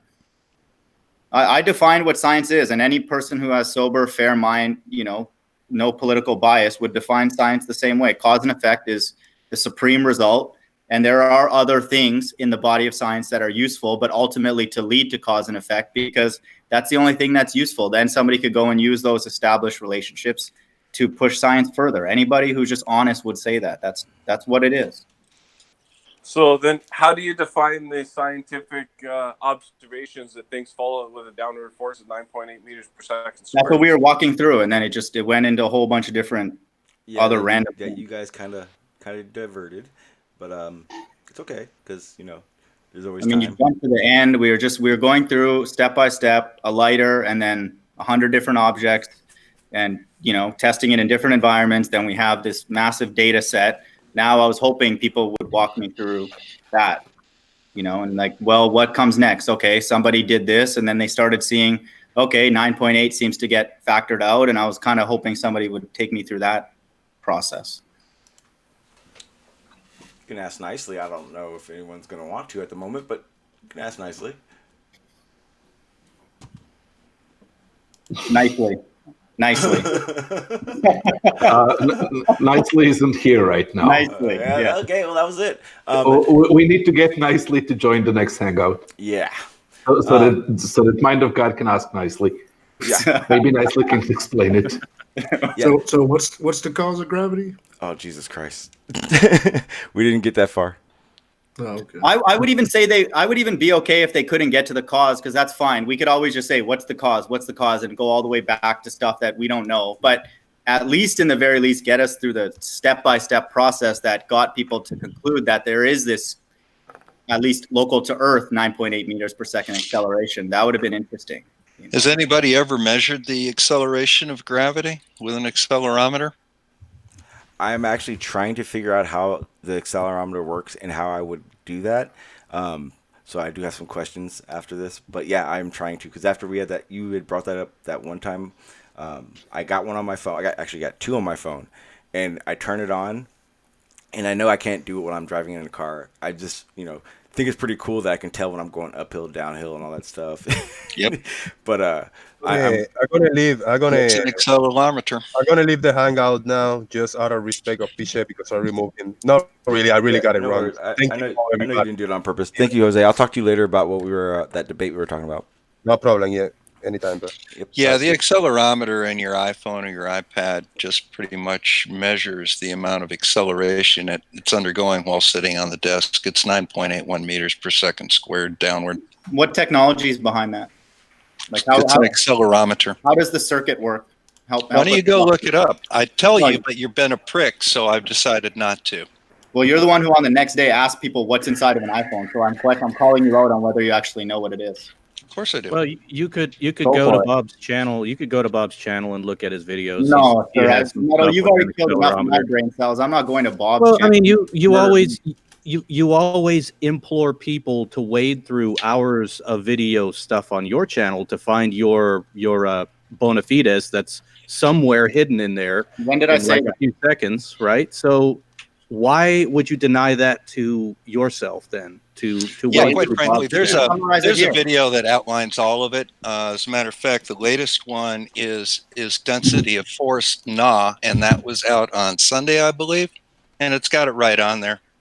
It's a 20-minute video. You're more than welcome to watch it. I'm not going to bother explaining it to you again. That's where you hooked up the app to it and showed the different response when. So you do know it. So hang on. So I can get this straight. So if I measured like a 3 foot above a soft surface, I could drop my phone from that 3 foot 10 times, get my numbers, drop it 5 feet, 2 feet, because I don't want to go higher than 5 feet, and then I would be able to calculate theoretically the 9.8. No, you can actually measure it directly on your iPad, just having it sitting on your desk.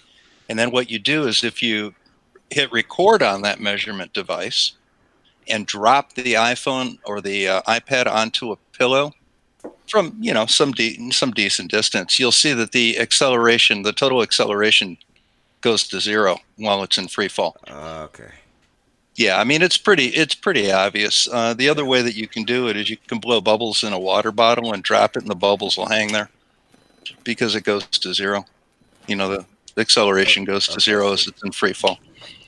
It's basic physics. I mean, it's 9th grade physics, and that's where I'm at, Bob. But you're helping me out. We got some really cool videos on the internet that demonstrate it very clearly. It's really neat to watch some basic laws of motion in action, and they've got some really cool YouTube videos out there.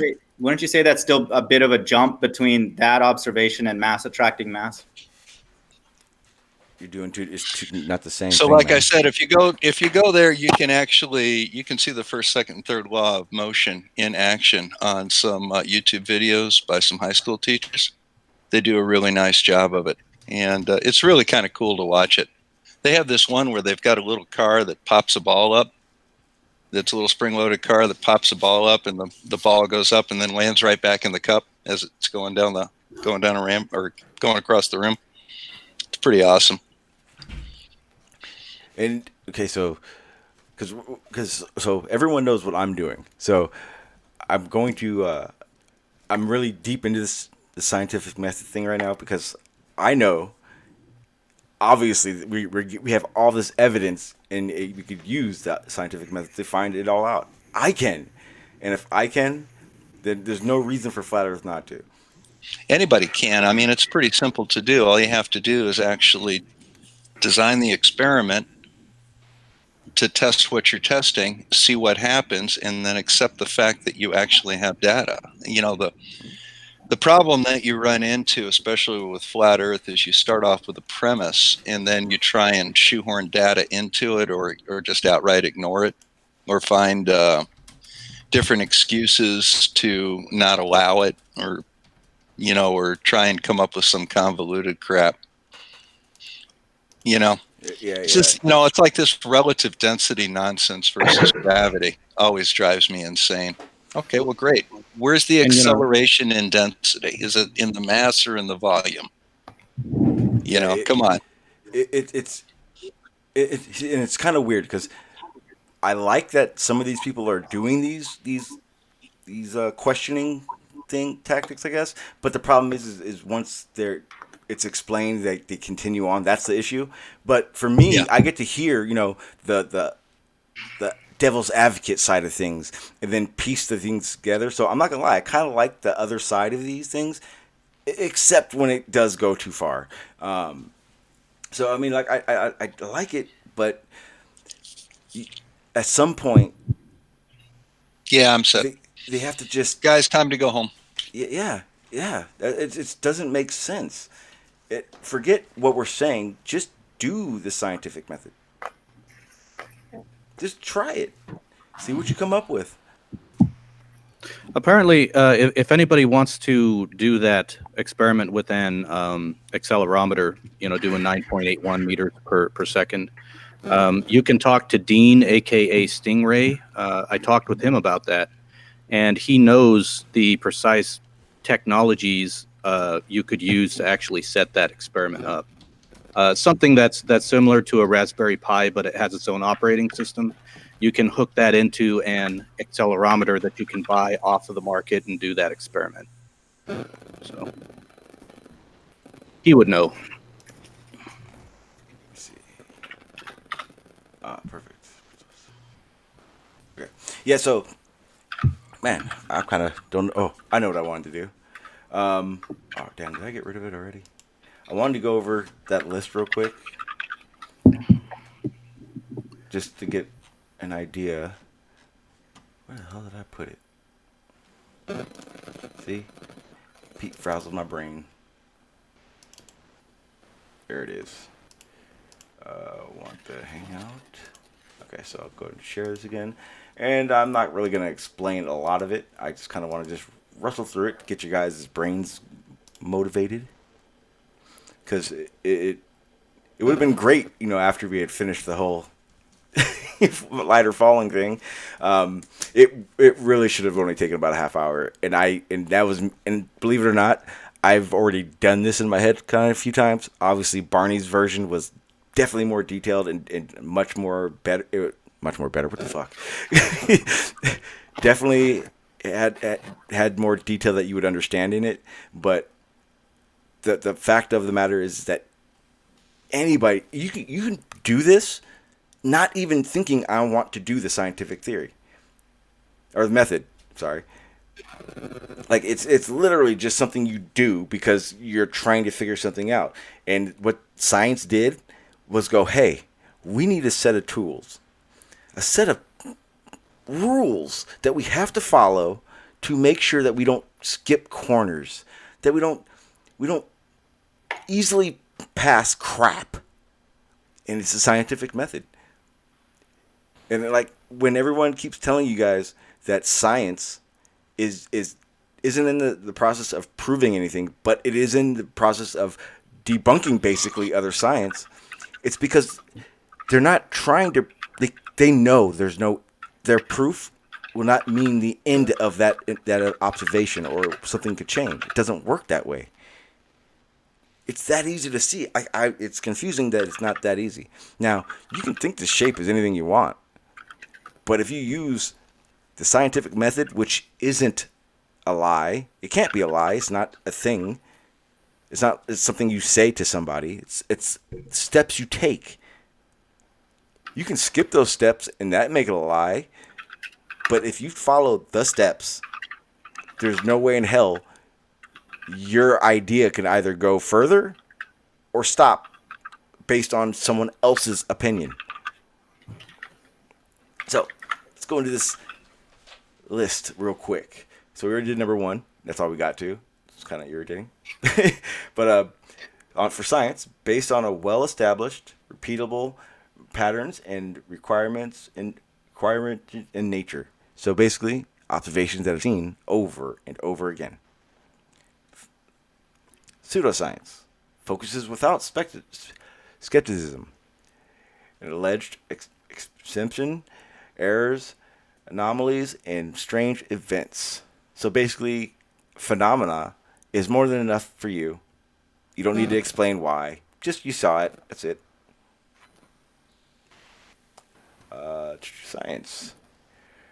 Reproducible results are required of experiments in the cases of failure. No damn, it's too small for me to read. Hang on.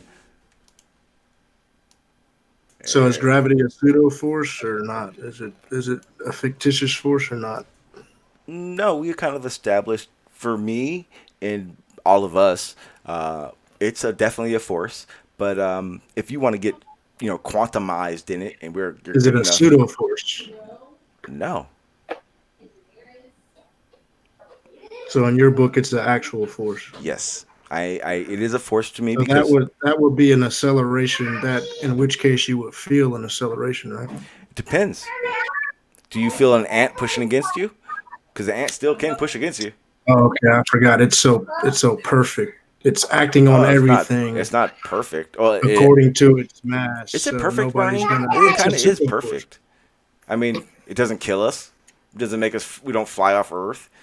The water stays here, so I guess it is pretty damn perfect. Finely tuned. There you go. But you got it. You got to believe in it. No, we don't have to prove it. We just have to continue on our observational path to find out more about it.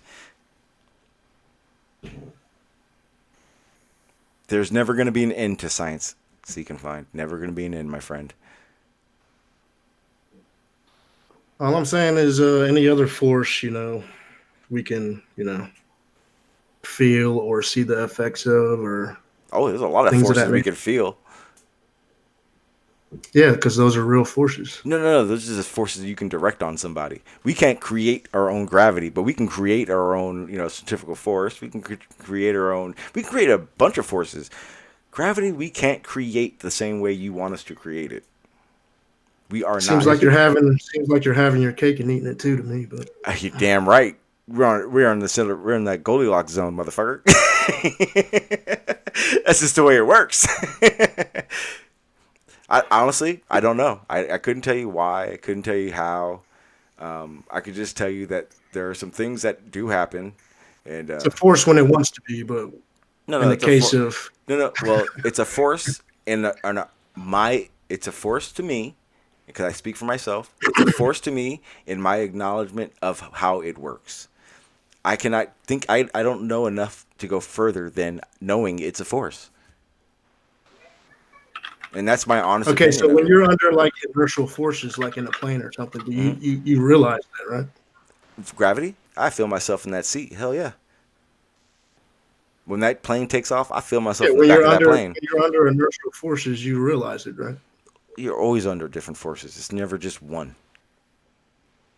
Sean, have you learned nothing from our general relativity hangout? No, I didn't learn shit from that. I'm still on. I'm still watching. I'm on third time watching it, and I just figured out what you were talking about. It's again, like I said, I don't know enough. I'm learning my ass off.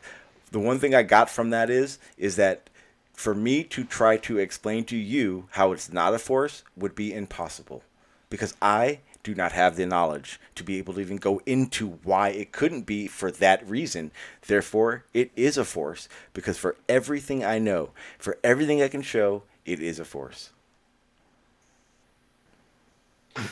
So here's an example that Bob was talking about a little earlier.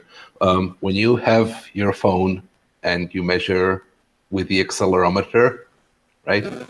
It's showing 9.81 meters per second when it's standing still, or meters per second when it's standing still, and then you let it go, and it shows how much. Hold on, but why is it saying 9.8? Why is it sitting there? Wait, I'm talking to Sean. When you let it go, it shows 0. While things are falling, while things are accelerating relative to the ground. Sorry, as you can find, I didn't mean to.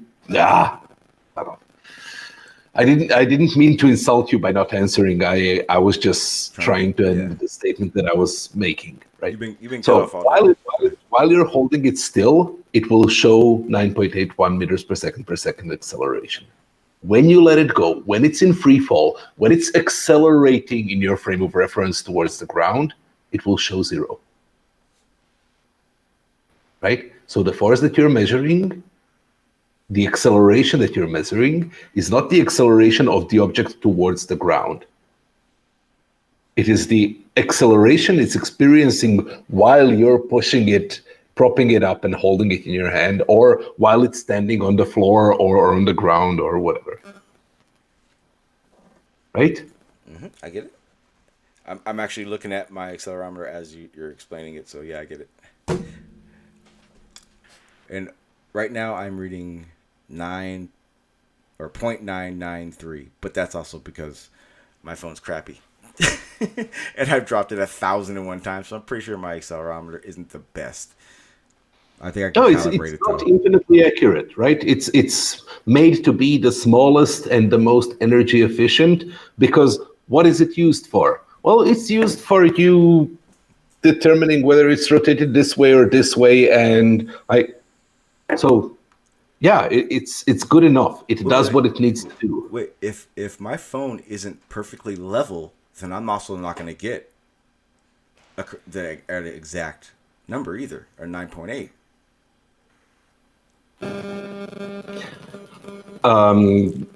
So when you get into actually soldering those chips in and doing the software for them, there are many different ways in which you can do it. You can do it so that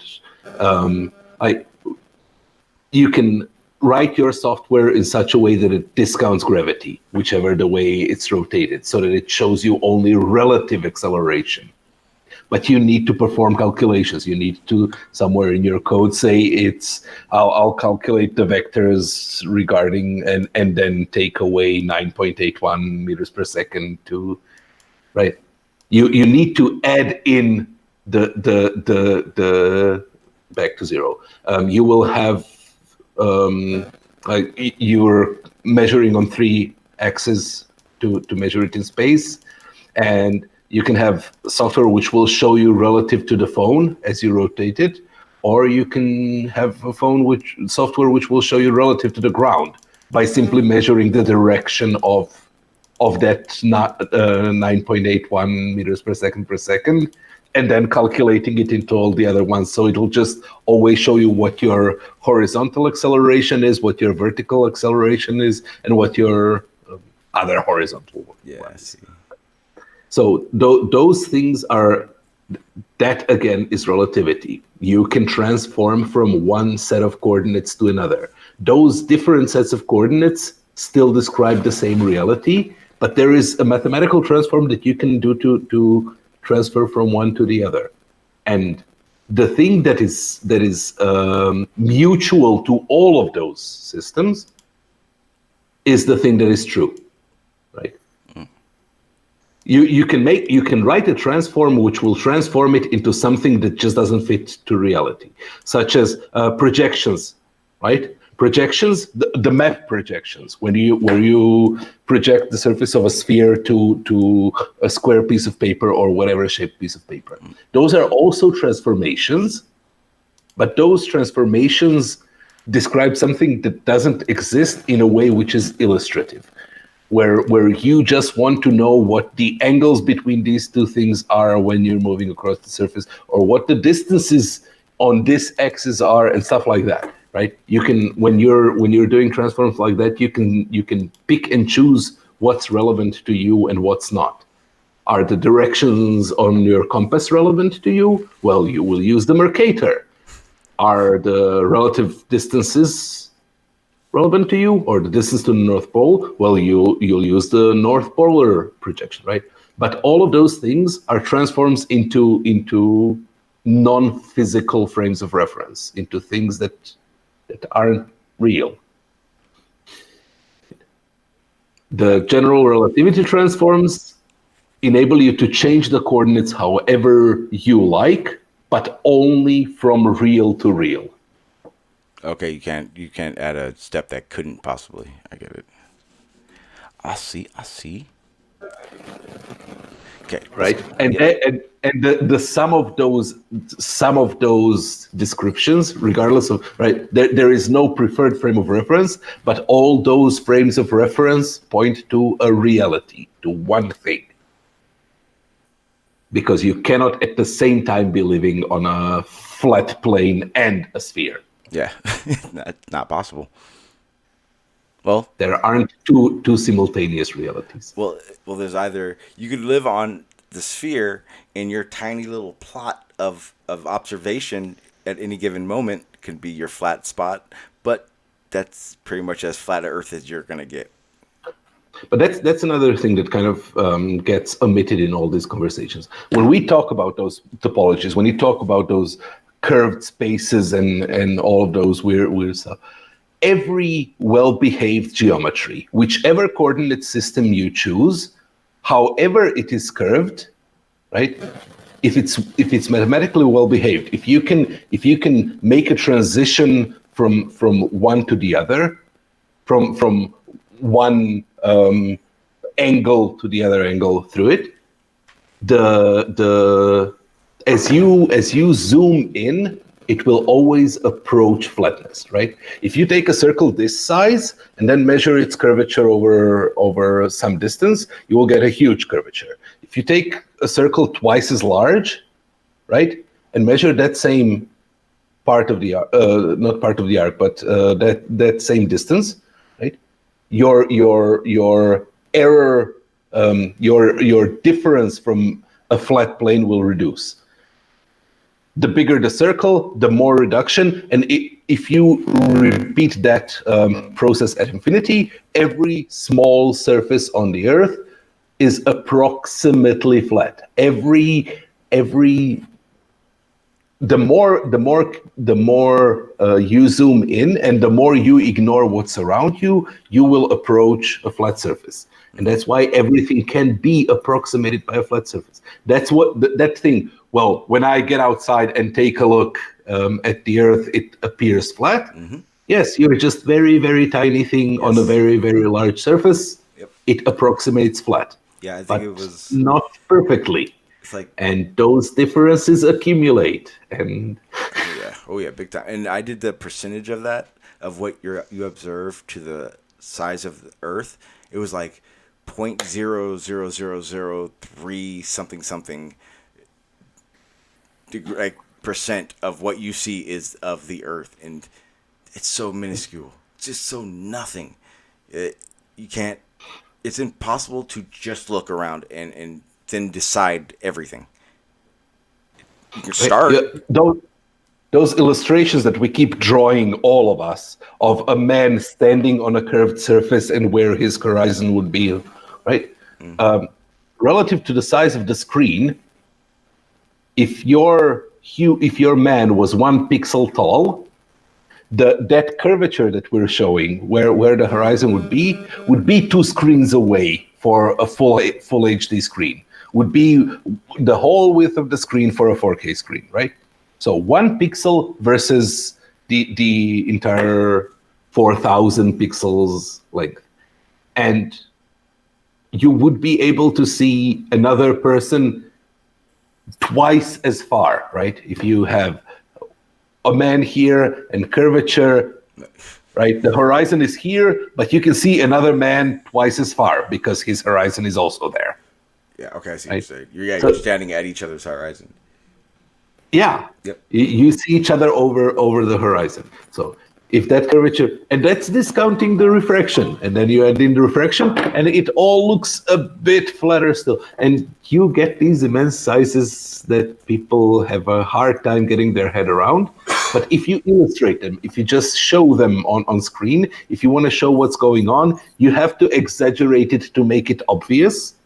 And then when you get exaggerated, then people ramp on you for, wow, we're not seeing. Like, if it was that curved, we'd be seeing it. It would be right under my feet.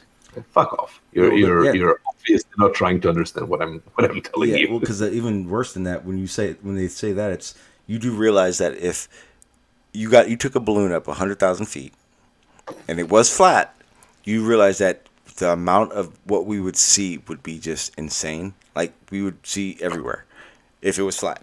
There'd be nothing to stop us if there were no clouds. And all those times you see with like patches of clouds and off, you'd see far away, and everything would be there. It wouldn't. It doesn't make sense. And again, I do have sympathy for a lot of them because I was in that spot. I can't say it's impossible to think differently. That's one of those things where while people will have ramped on me for agreeing with Mind of God that Earth is locally flat. Earth is locally flat. That's that thing where I said every curved space, as you look at it, as you look at smaller and smaller distances on it, it approaches flat. That's that thing. If you pick a locum, if you pick a point on it, that point will always be locally flat, no matter how curved the space is. Yep, and it's basically you said it. You said the same thing I said that most of the flat earthers will say, and it was basically the starting point for me is when I go outside and I look around, it looks flat. That's what you said. That's exactly what you said. You just explained why that is, and yes, him trying to flip it seems odd. It seems too obvious to me. This stuff seems so fucking obvious. It's irritating me day by day. And it's the thing, like, it might seem obvious, and it is obvious, right? When I go outside, I also see a locally flat Earth. That's fine. It just needs to coincide with everything else that we can see and that we can measure. And right, when you take into account the thing that I've been showing on Jose's, or where was it? If you take into account refraction, which we know that there is refraction and how it works, and we know it again by observation and defining scientific laws and mathematical laws of how refraction works. We make glasses according to that. We take measurements according to that. We refract radio waves according to that. All of these different kinds of phenomena all accord to the same scientific laws.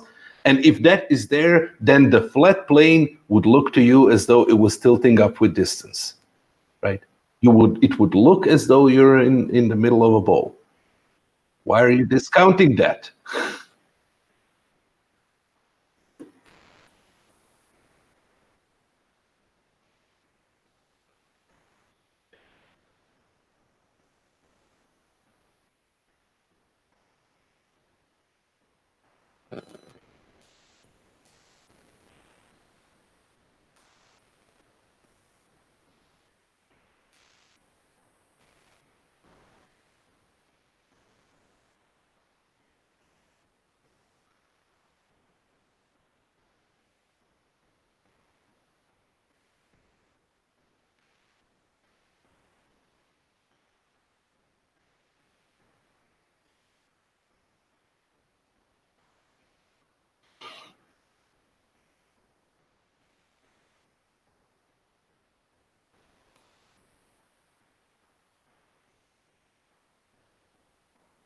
So,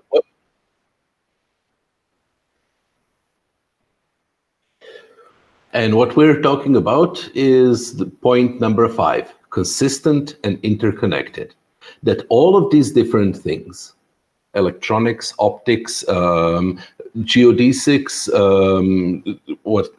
tectonics, all of these things all point to the same conclusion. Astronomy to whatever you care to do, as engineering, as technology, as they all converge on the same conclusion, right? You cannot make this disconnected observation, explain it by one theory which shows how it can be on a flat Earth, and then make a different which is completely disconnected from it and in contradiction to the first one, but shows a different flat Earth, and say, well, there I have 2 pieces of evidence. You have 2 pieces of evidence for 2 completely different flat Earths, and none of them coincide on. And you're disregarding the optics, tectonics, the complete span of our scientific knowledge, which does get implemented in the technology that he's invoking. You're ignoring all of that and just saying, no.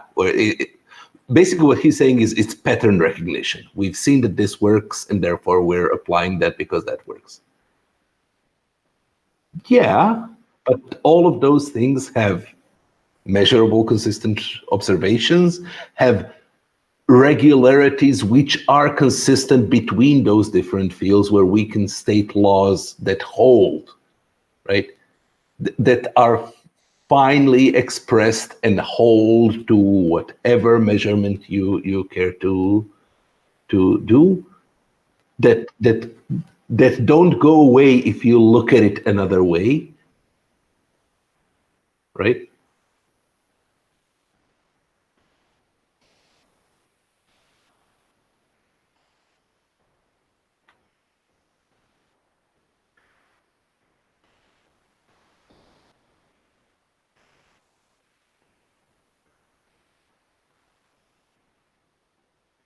I put out number 5.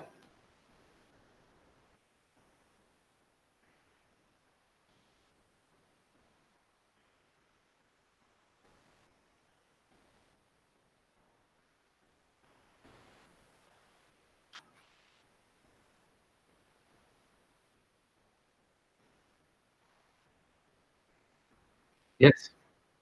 So the science is a cooperative endeavor.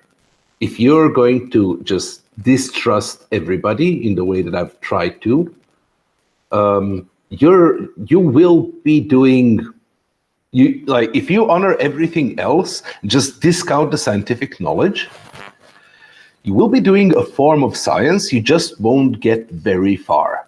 And you will be very, very limited in the scope of what you can achieve and what you can discover.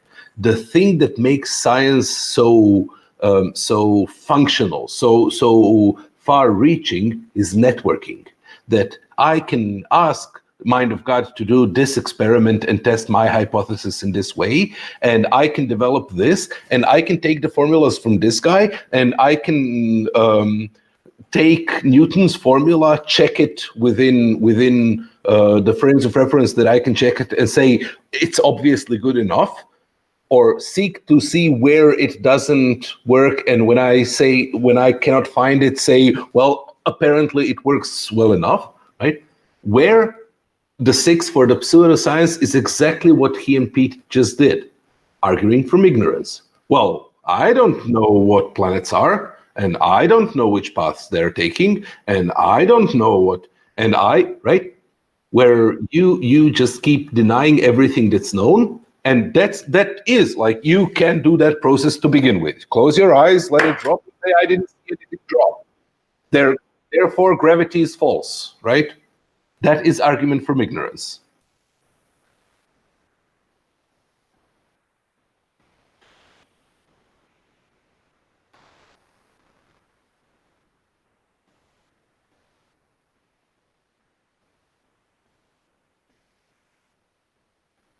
Yes.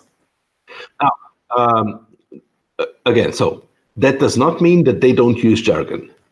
They use jargon. They use a lot of jargon. If you speak to, if scientist talks to a scientist, they will use a lot of jargon. What is jargon? Jargon is shorthand. Jargon is taking an effect. Objects fall generally down unless they're this, and they fall in respect to and taking a word which will mean all of those things and saying they fall due to gravity. And I know what gravity is, and you know what gravity is. We don't need to every time say the whole thing, right? Now that's where I'm kind of miffed by the reasoning of both Pete and Mind of God, where they go, well, you haven't proven gravity. Well, I've proven gravity in 3 different parts of that process. Once, when I first identified that the ladder is falling down, right? When I first identified that things tend to go down and started making the observations, I needed a jargon name for that thing. What is it that I'm researching? I will name that thing thus, so that when I write about it, when I talk about it, I can call it the same name and I don't have to write out the definition every time, right? And that's the first time where it will be gravity. It is not, it does, at that point, it doesn't mean that it's a physical thing or that it's a special thing or that it's a thing, right? It's a placeholder jargon name. That's what dark matter is right now. It's a placeholder jargon name that describes an effect that we have noticed. Then when we make the observations and note the regularities and find the laws, then those laws will be the laws of that thing that we were observing thus far. Right? So it will be the law of gravity. It still doesn't mean that gravity is a thing or that there is a physical thing, gravity, or that there is black matter and that it's matter and that it's black, right? It's a jargon phrase so that we can communicate more efficiently.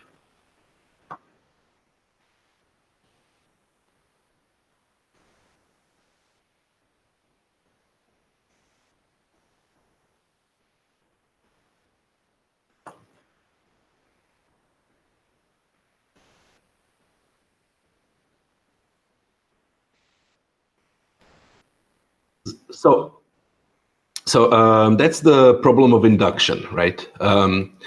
Induction is a logical method whereby you keep observing the same thing and then conclude that that thing holds into the future, right? You see a black raven, and you see another black raven, and you see another black raven, and you don't see white ravens or red ravens or polka dot ravens, right?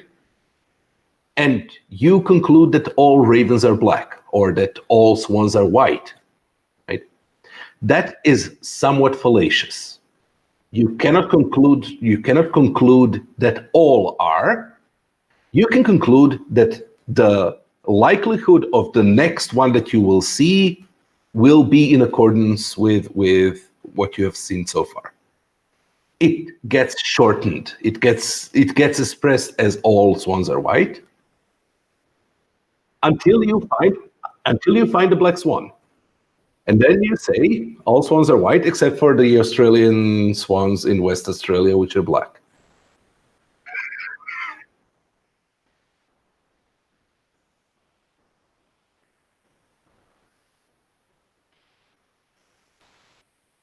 Yeah.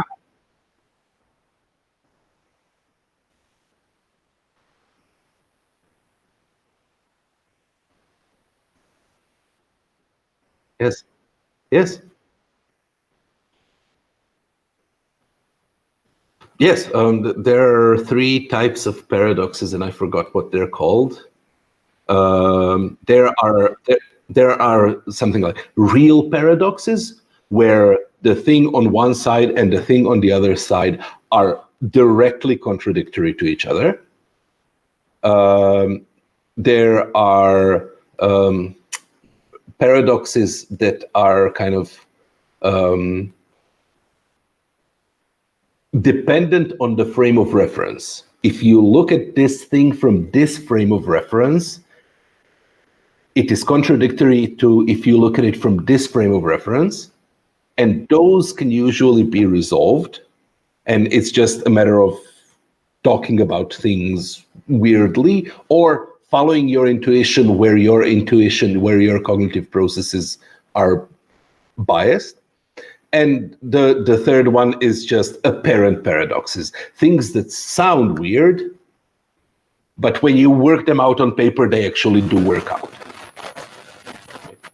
There are sometimes still called paradoxes, but they really are not in any way.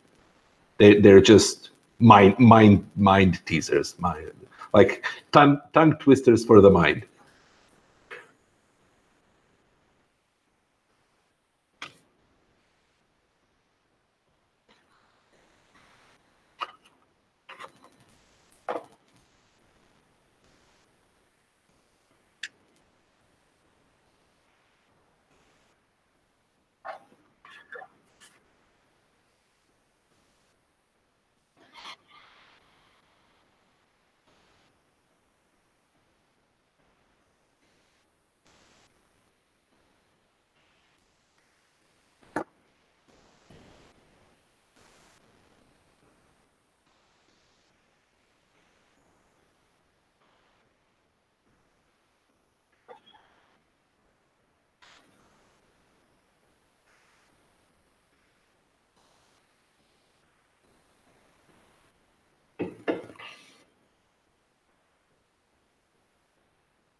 And that's a thing that comes up in science every now and again, that it's not that you're wrong, it's that you're not even wrong.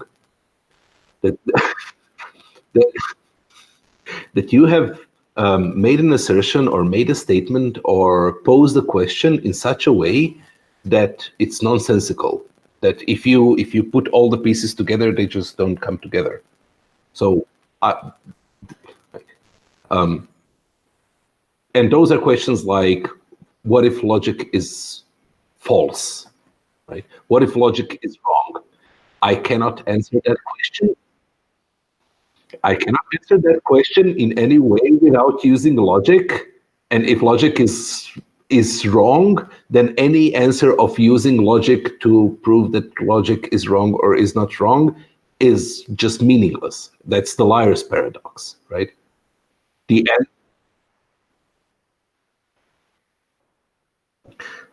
And same thing with experience. Like, if all the data that I have is just my experience and all the knowledge that I have is just my experience, then discounting experience just it doesn't say that it's wrong. It's not impossible. It's not impossible. Like, logically, it's not impossible. It's just completely meaningless. When you say experience doesn't exist, you haven't said anything. Right? You have made sounds, but those sounds don't mean anything at all. There is no frame of reference in which you can make those sounds congeal to a meaningful statement. Therefore, I don't have to discount it. I don't have to disprove it. Even if you are somehow right, because it's still a possibility, it's completely irrelevant. It can be just completely ignored and discounted. And that goes for solipsism, and that goes for mind in a vat, brain in a vat hypothesis, and Boltzmann brains. And if you are a Boltzmann brain with all your thoughts and memories and feelings and experiences and your sense of reasoning and all of that just apparently existing for a fleeting, brief moment of second without any progression, then your conclusions are completely irrelevant. Therefore, if you conclude that you are that, you have just invalidated yourself as a possible reasoner. Therefore, that conclusion is possible and irrelevant.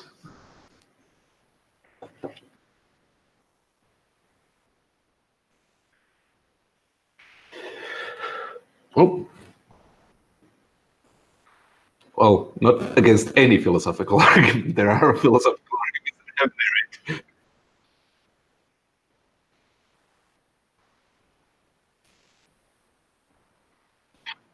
No, but the Raven paradox is just, it seems unintuitive, but it is correct, right?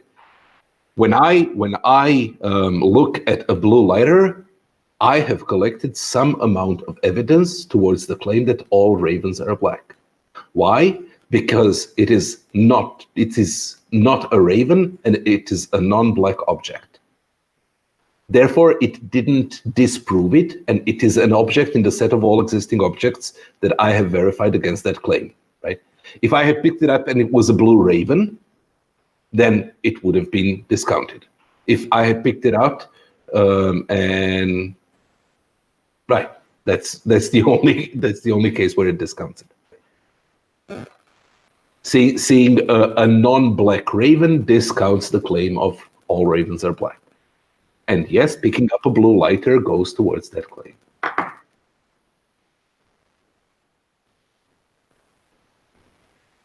Yeah, I know. It's a hypothetical. It's a thought experiment.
Yeah. There is not enough time nor processing power in one brain to go through all of the possible knowledge that the humankind has accumulated.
Look, the thing is that, oh, sorry. Yeah, go ahead.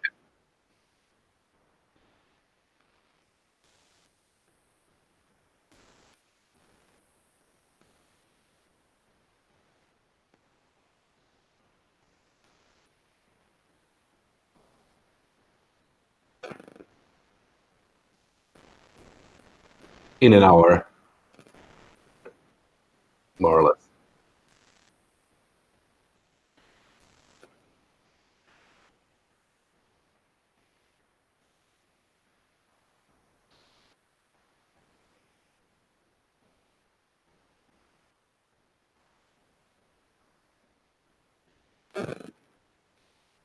I'll be there.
Nah, everything that's been said has been said. Go see the column density column experiment.